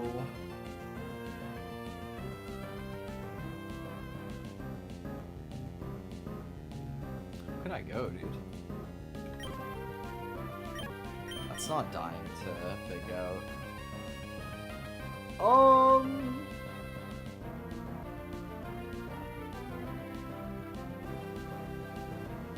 You know what? I'll go Mall Santa. He took 20 damage. If I dodge crit, then I just kill. Never punished. Cool. Forest, Santuum, Razor Leaf, fly. Alright. Oh, lots of HP. Not even close. Free. I don't know if I have a good answer for Mienfoo on this run. I have all my only flying type sucks. Let me take a look at what we got to deal with here. Pancham can 1v1 it, it looks like. That's an option, yeah. Can 1v1 with Pancham. It's probably the option. Nido Arena. I could go like Pechaberry on just everything, hope that Grottle can chunk it. I could like maybe go Venipede and start rolling, but that's just too risky. Also, what am I using for Flaffy then? Like, Grottle is kind of my Flaffy check, which is not great because it has Fire Punch, but I don't really have a better option, like... Nah, Lombre is bad. Okay, I need Grottle for that. How am I beating Nidorina?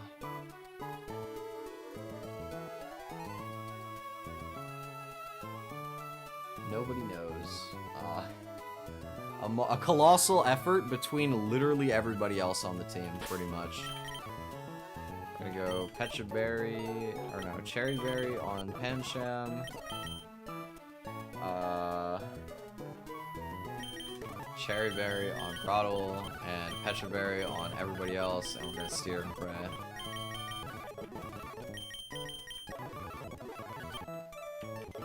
Anybody else who might be useful into Nidorina? Poison monotype. There's a decent chance that I can make Spheal actually do something here. So I'll take that. And I think I'm gonna put Lawyer away in exchange for Venipede. Okay. And want Orin on Venipede, and Pecha on what's his name? Spheal? Spheal, yeah. I'm leading boxer, good. Okay. This game. Last trainer of the route. Go for Karate Chop. He's gonna Force Palm. I think I'm dead to crit. We're good though. I didn't have a lot of tools, so I was kind of willing to risk a little bit. Okay, how do I want to do this?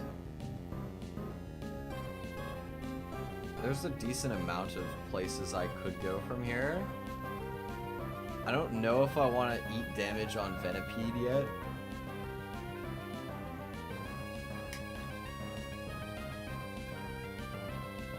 I guess I'll just go...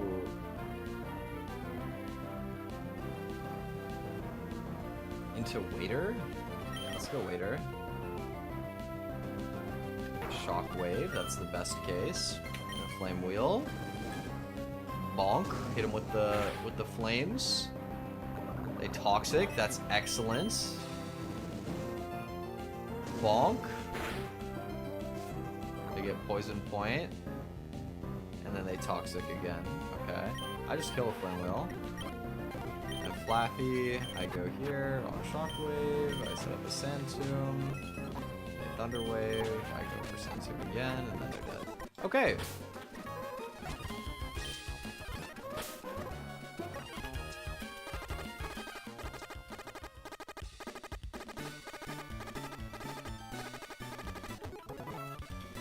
We make it through the beach again. No casualties. Okay. Now is for the back-to-back, and to be honest, I think that I probably... do I need it? Do I need the extra encounter? Let me think. I have okay answers to a lot of things. Let me see how okay. How decent are we looking? Oh, Powder Snow is not even a guaranteed 2-hit KO on Murkrow? That's kind of trash, but...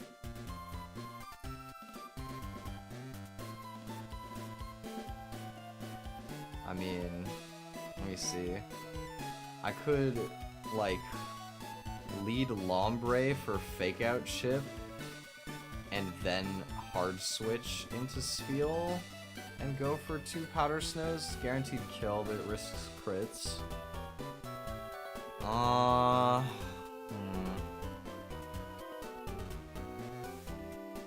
don't know, man. I don't know. It might be worth. Let me think if I can do the skip here. I'll bring the sheets back up for you guys because I'm in a planning phase right now. If I can beat Gabby, it would make my lines way easier. The problem is that this trainer is very scary. As you guys saw last time, I died because I suck.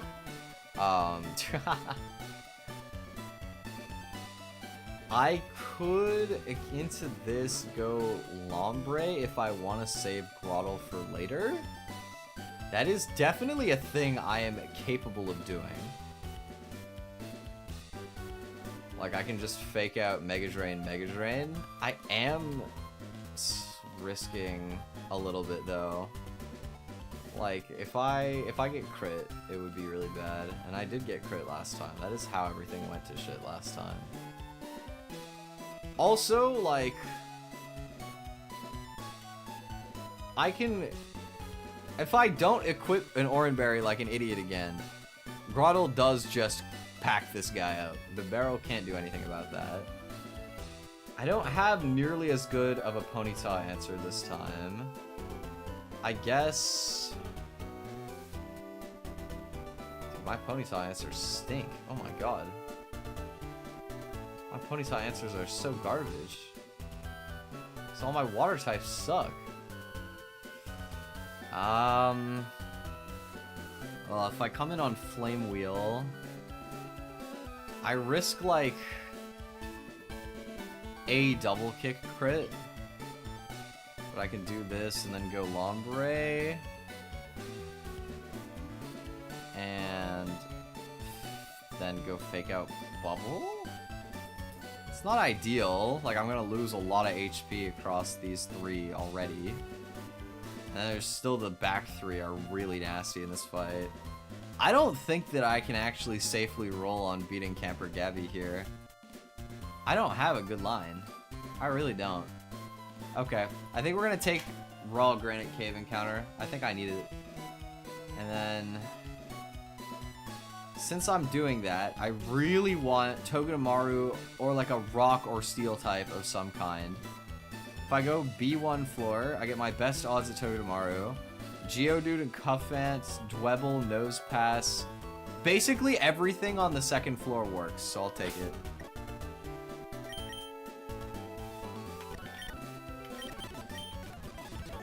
Okay. Let's go take our encounter. Steel Burger instead of Steel Surge? Wait, where even is Steel Surge? Was that like one of the like field conditions you could have? Maybe? I don't know. I'm not even sure that I know what Steel Surge is. Okay, let's run to the second floor. Let's turn on our repellents and let's pray. Togedemaru, Togedemaru, Togedemaru, Togedemaru, Togedemaru. Okay, I mean it's a rock type. We got Alolan Geodude. I've never gotten to use this guy before. Welcome to the squad. I'm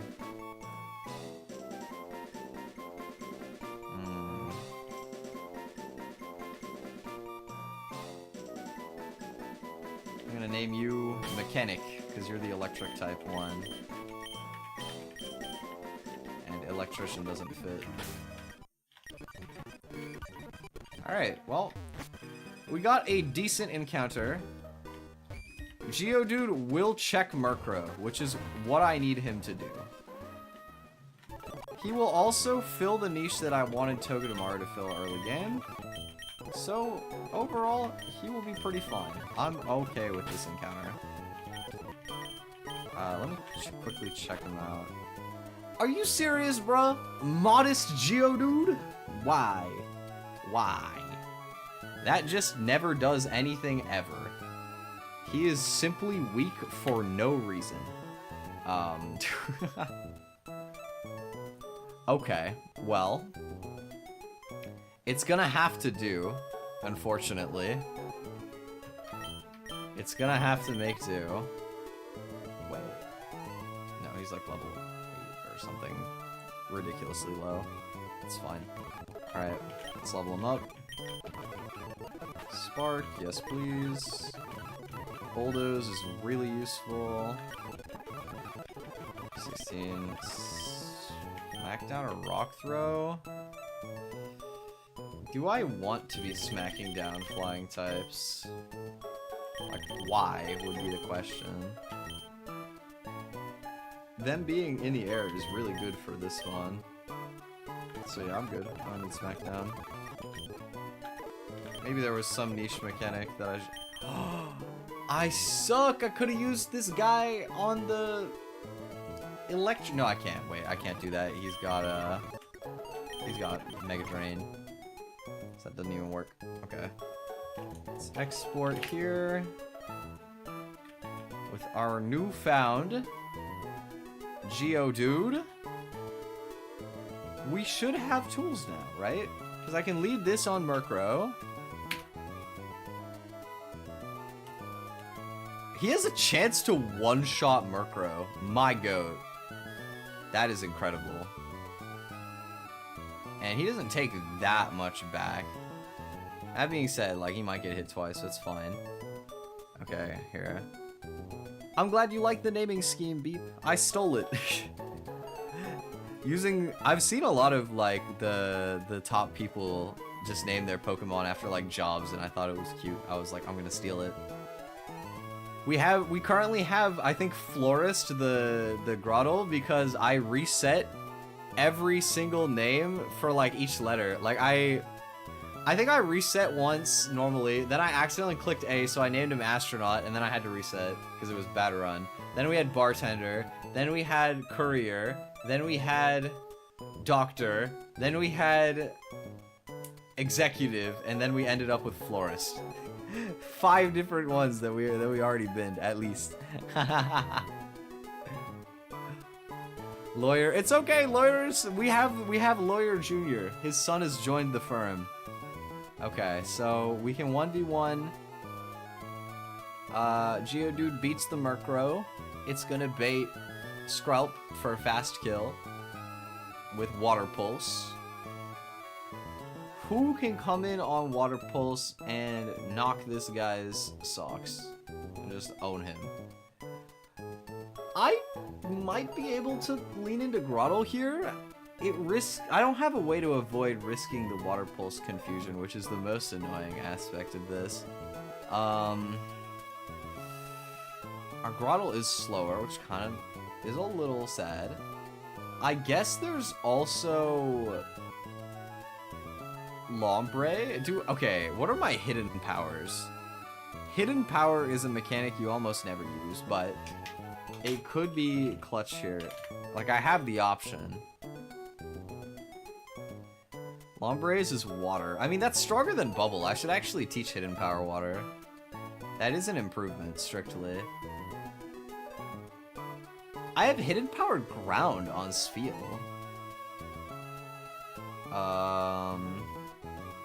And on Execute. Not that that really matters. And on Pancham. Which I don't really think I would want to use Pancham here either. Okay, let's quickly teach Spheal and Lombre their hidden powers, because it would be clutch. Wait, I'm so dumb. I just remembered that there's a whole encounter here that is really useful that I've just been forgetting exists. Like, we shouldn't have even lost that run earlier, most likely. Me when I'm dumb. It's okay, maybe we'll get unlucky. Maybe we would have just gotten unlucky on the fishing anyway. But anyway, alright. Let's go ahead and fish then.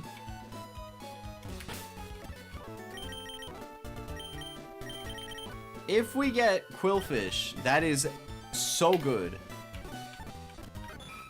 We got Horsey, that is aight. He's a guy. You know what, this does give me a better water type than my stupid Mall Santa, who is just absolute buns. I'm gonna name you Captain, like the captain of a ship.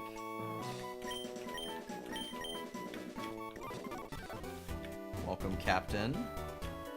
Captain may not be impactful. It's hard to say at this point in time. At least not for this fight. They probably will be impactful at some point, but I don't know if they will be immediately impactful. Let's check something. Brave Nature kind of stinks, but it's got some niche, like, fringe uses. No Dragon Scale. And Garbage IVs again. Alright. Woo! We got... I don't know, man. My fishing luck has not been it in this run. Yikes. Okay, well, I will update my calculator here, and then you will be relegated to sitting in the box with Mall Santa for the foreseeable future. Thank you for your service, Captain 07. Get out of my party. Goodbye. Boink. Okay, so the way that this will play out is we're going to be switching somebody into Water Pulse on Skrelp, and they have to 1v1 it. I could use Groddle for this, although it does have some risks associated with it that are not ideal later on as well. That being said, I do also have Lombre who can check Frillish, I believe. Yeah, he can do that. He does in fact check Frillish. That's useful. Very, very useful. Because it means that I can play a little bit more aggressively with Groddle if I want to. Let me think about some things. Let me think. Skrelp. I don't have a good check for this guy right now. In all honesty, I don't. I could go Lawyer and try and finesse some decent luck. I could go into Sfeel. Sfeel tanks it decently well, but with Black Sludge Protect, it's kind of out healing my Hidden Power Ground. It's not very strong. They're both options for sure. Let me plan out everything else and see how much like resource I have left. So Tortuga can get cooked by Groddle, absorb into Raise a Leaf. Then there's Marini in Battle 2. I'm low on this, and Spark doesn't actually kill it. But I should actually have enough HP that I might be able to just, like, attack this. If I didn't have the worst Geodude of all time, if he wasn't minus attack, then we would be so chill. We would be turbo chilling right now. But instead it's interesting. So he's gonna deal, let's see, 73%. 73% would be, so I'll be at 37% HP against Marini. If I use Oranberry. If I didn't, then I would be at 27%. Or no, wait. So I'd be at 27 plus 10. Right, so I'd be here. This could be Venoshock or Toxic, but it means that either way, I'm not gonna outspeed after Bulldoze, but I have lines with this, right? Where I can go for one of Spark or Bulldoze for like a ton of damage. If they Baneful Bunker turn 1, though, I would be poisoned, and then if I'm poisoned, Venoshock kills. So I would have to switch. I don't know if I have a counteract to that. I think I just try my luck at it. Let me think. I mean, Groddle is a decent check, but it's not great. If I had a Steel type, when you get a Steel type, it's so fun here, because this thing literally has nothing to hit Steel types. It only has Poison. But alas, we did not pull that. We pulled Geodude. And a pretty crappy Geodude at that, so we have to make do. Who can I use for this? Eggs? Eggs takes way too much damage.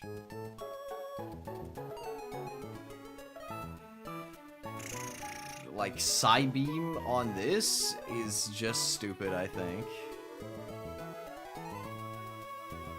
It does kind of work, though. Like, he's faster. It's an idea. Frillish can be Groddle. Groddle beats this still. And leaves the interaction with decent HP at that, I think. And then raid boss is Warlapede. Although I think I can deal with it with Rapidash or with Ponyta. Oh, it's really scary. I hate this thing, dude. It's so stupidly strong. And speed boost makes it just be so fast so quickly. Like, I can come in for one turn, one of Fire Spin or Flame Wheel. My only rollout resist is gonna already be really low on HP. That's a problem, isn't it? Oh wait, no! I have Pancham! Pancham resists! Oh yes, this is what we needed. Hell yeah. Okay. So, I'm thinking, so far, that I will bring Pancham. I think I'm bringing Remoraid, funnily enough. I think I'm gonna do like this. So use this on my lead. We'll go... Do I want to use Bartender to deal with the other two and then use Grottle to check Skrelp? I think that might be the strat. I think that may in fact be the strat. How much does Tortuga do into this with Ancient Power? Not much. And I can heal off most of the damage. Okay, so we'll use Grottle for this. Bartender for this. Can't believe I'm bringing Remoraid. I feel like that's just a recipe for disaster, but it could work out. I need Pecha Berry on this. And I think everybody else I just roll Oran Berries.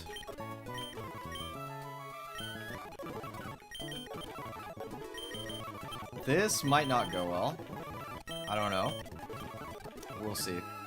I feel like I've done everything that I can feasibly do here. And what happens, happens. Okay. Let's do it. Alright, Aqua Grunts. Let's run it.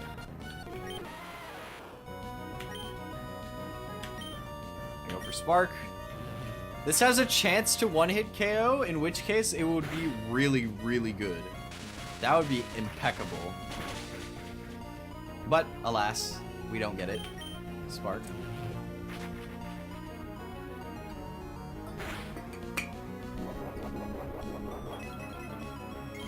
So far, everything going according to plan. Bonk. Get out. Scope. Stroke comes in now. This should be Water Pulse. If I am Confusion, I will be very angry. Nice, good. Okay, Sand Tomb. Protect for no reason. Acid. It's fine. I can't remember if that move has a chance to poison, but take a big chunk of HP. Crit. That's a really nice crit. Love that.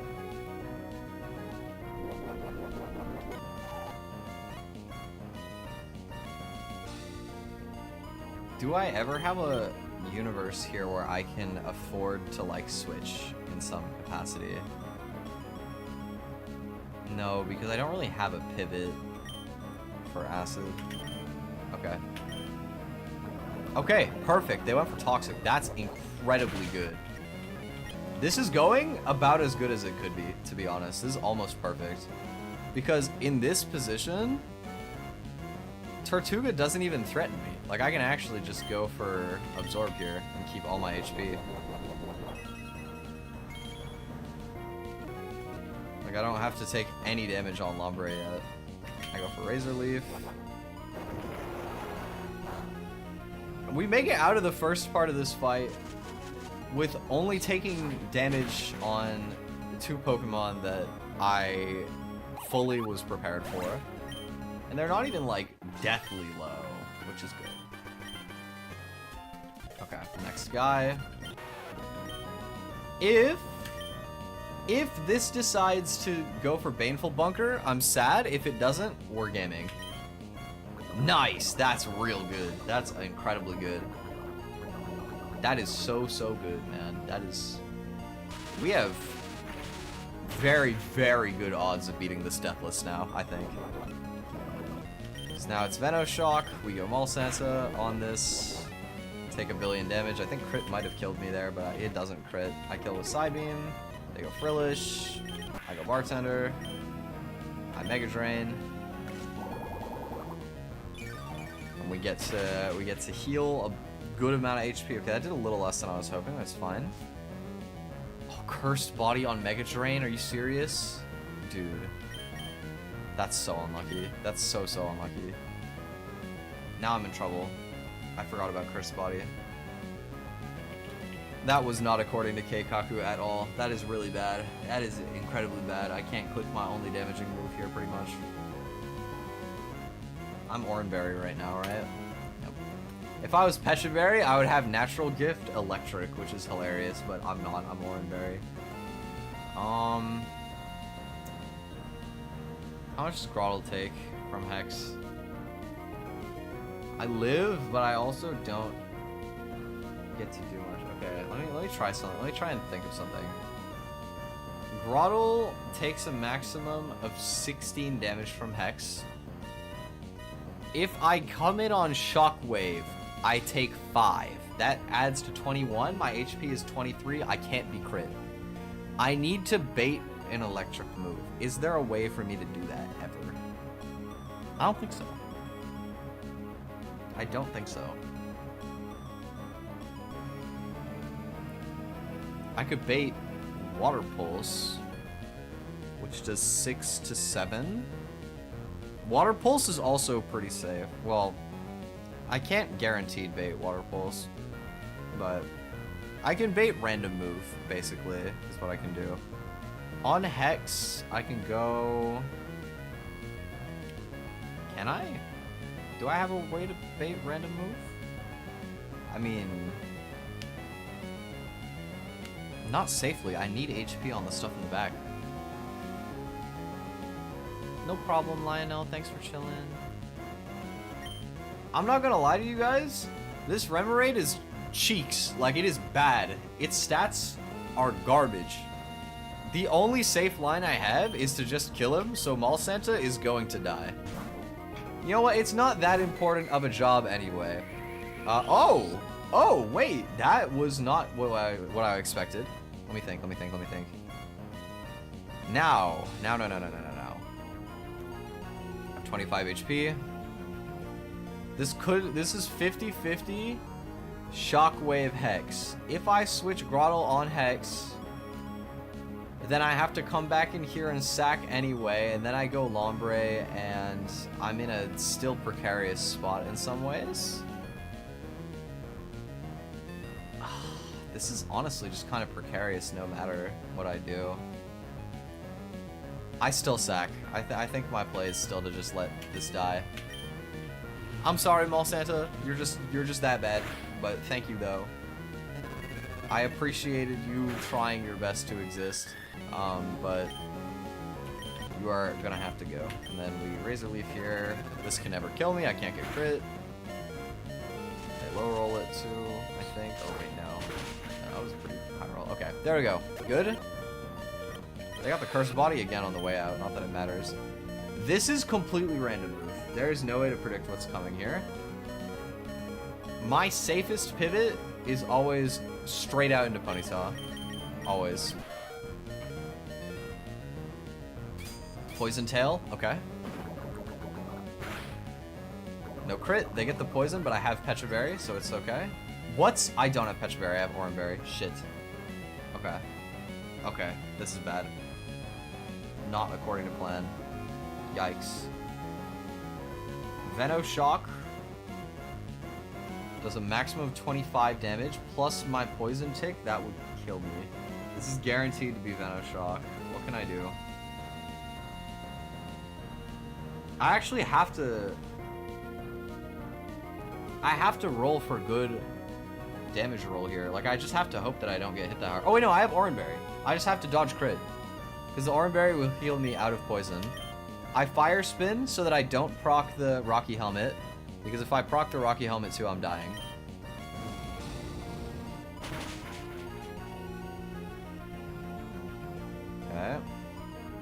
Oh, he started rollout. That's better for me. He crits as well. Rude, but this is... Oh, flame body. GG. GG. Yep. He's done.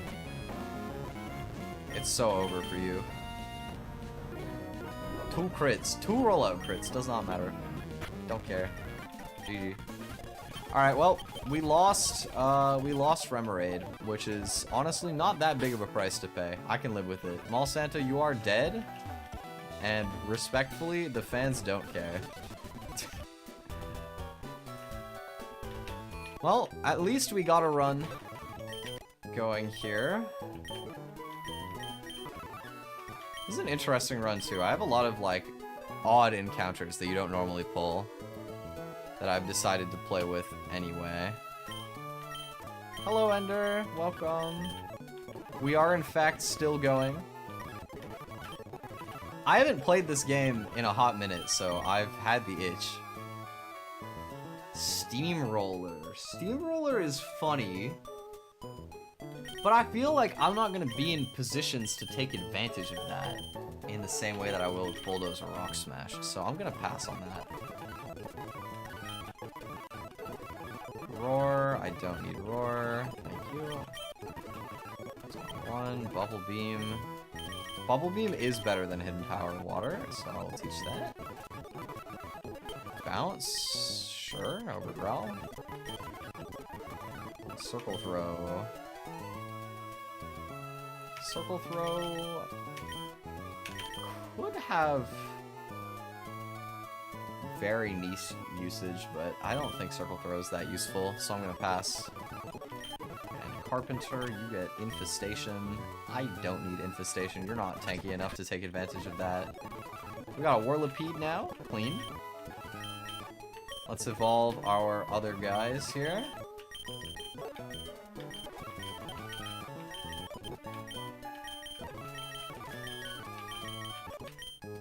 See what we get.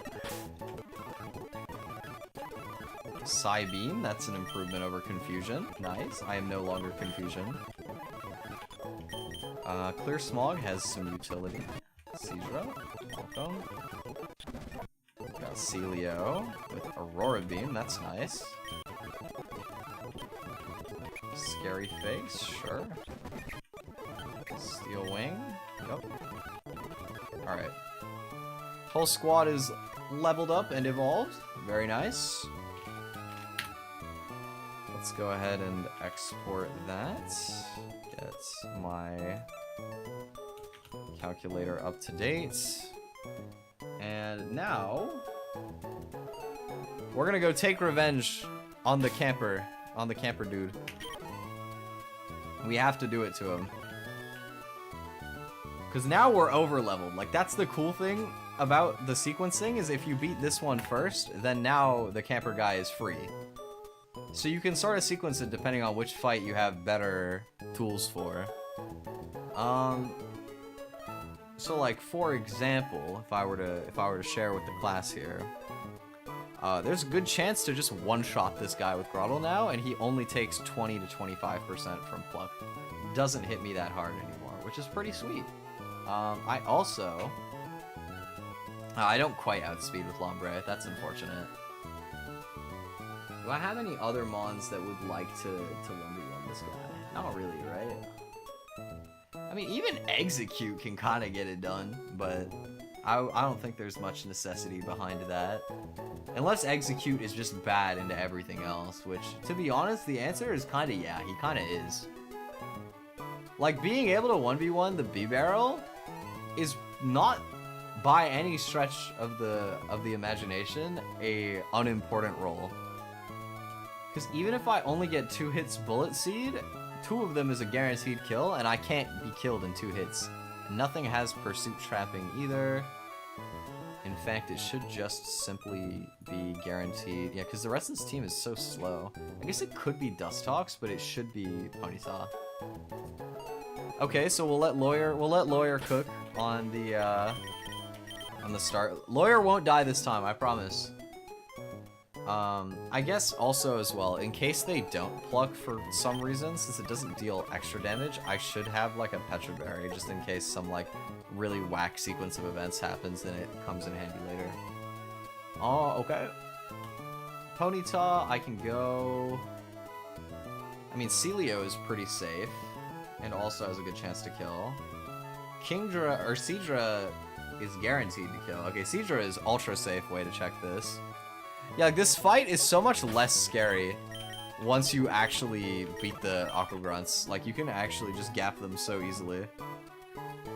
Electric, I can go Grottle and pretty safely just kind of eat through it with like Razor Leafs as long as I have a Pecha Berry.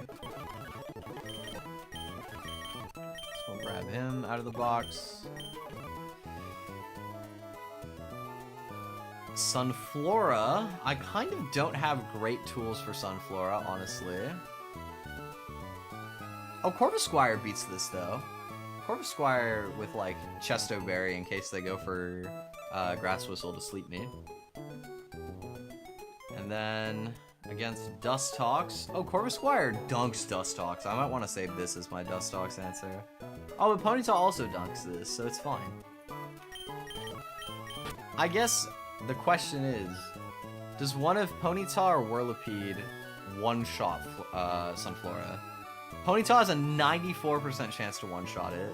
I think I have my answer then. Alright. So we'll do this. We go Chesto Berry on this. We go Pecha Berry on this. We go Oran Berry on Carpenter. We go Pecha Berry on this. And we're good to go. Alright, time to take revenge for getting wiped like 2 hours ago.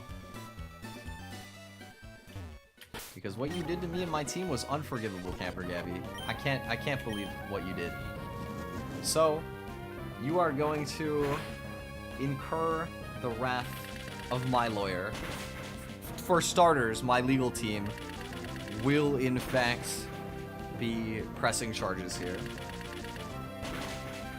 Maybe all in one go? Nah, okay. But the thing is, even Pluck Crit does not kill me. You can't kill me. And he doesn't get the crit. Sucks to suck.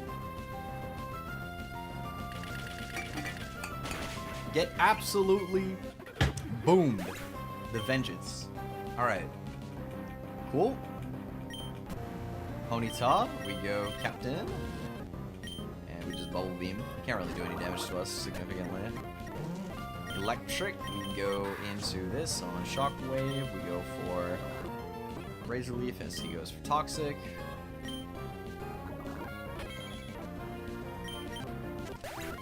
Take him down. Dustox, we go Usher. Pluck, Venoshock, Pluck, he's dead. We go Sunflora. I mean, I'm not dead to crit here, I might as well just stay in and Pluck. Puts me to sleep. And he poisons me. Rude. Couple rude poisons there.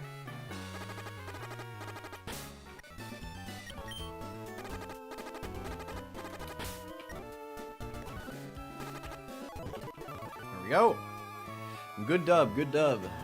Now, we get to claim a new friend. We get to pull for a new electric type. Let's see which one we get. Most of them are good, honestly. Oh, we also get this rare candy. Very useful. What do you got? What do you got for me? Oh, I have repellent on. I'm stupid. Repellent off. What do you got? What do you got? New friend is Yamper. That is pretty garbage, not gonna lie. But okay. Sure. Oh, wait, right, I can't paralyze that. Sleep him. Honk Shu Me Me Me. Okay. You will be Vet. Congrats. Veterinarian wouldn't have fit, I don't think. So, we got the Vet. Our dog. Let's see. If I recall correctly, this does not get static. It's got Ball Fetch. Fetches failed Pokeball.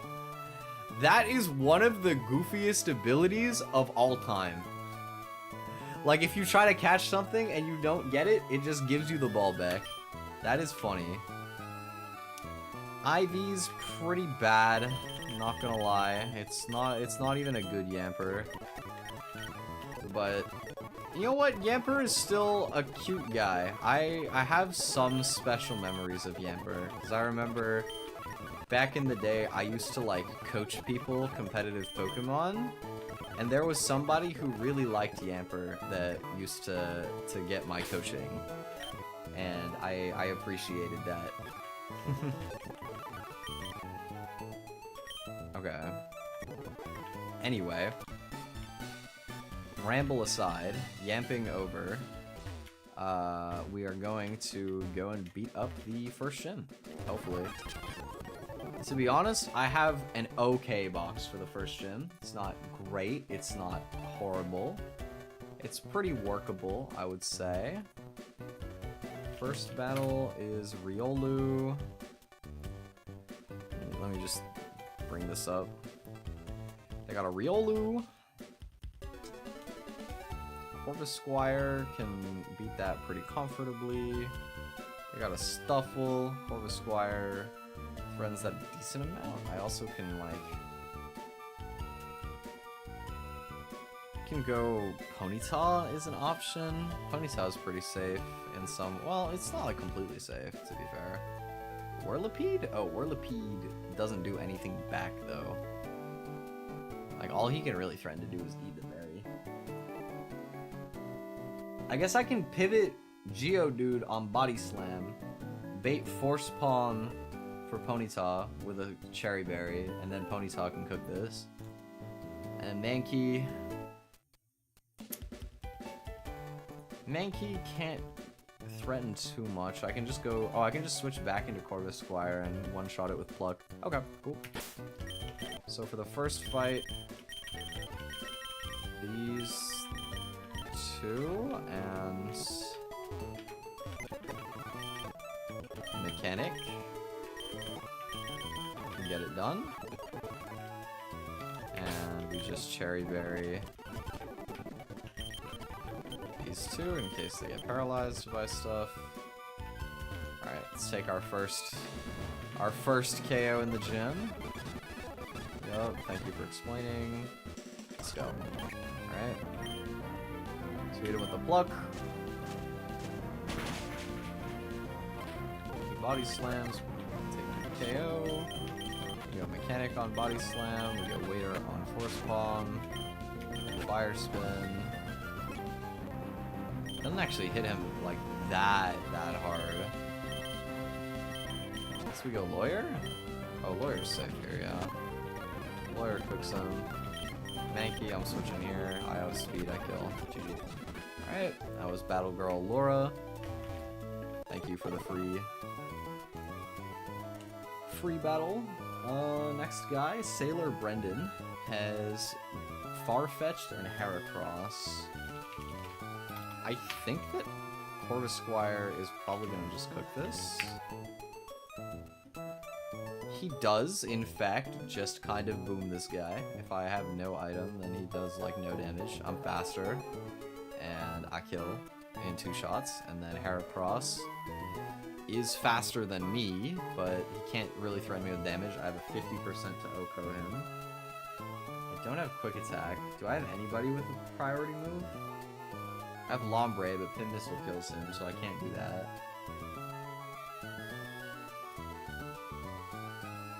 I guess I could just switch Ponyta, and then there's a good chance that you get like a Flame Body proc or something. Because nobody has. I have no priority moves other than Fake Attack or Fake Out.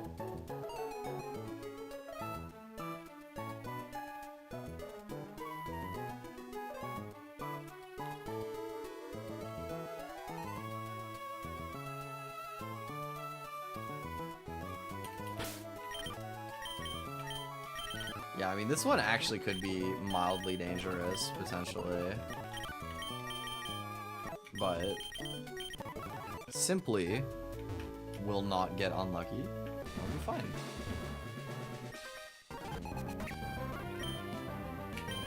The Pluck. What if I just crit? Like, what if you just took him out for free? No? Okay. Understandable. I eat his berry. Wing Beats. Okay, Heracross does not threaten to kill. Even if he 5-hits? He like gets a 5-hit crit or something, but come on, just show me 2 hits. Okay, just show me 3. 3 is fine. Okay, like come on, like chill, you know, like 4? All 5? Well, I think today has been completely in vain. I did not, in fact, understand it now. Because that is pretty much run ending. Like, losing the flying type like that is just garbage. Like, I could play it out, but there's just no point. Like, it's just gonna not... I'm never PBing this run. Womp womp. Oh well. I had fun trying anyway. It was fun to pick this game up after not playing it for a couple weeks. Maybe I'll try. I know I can get another good run.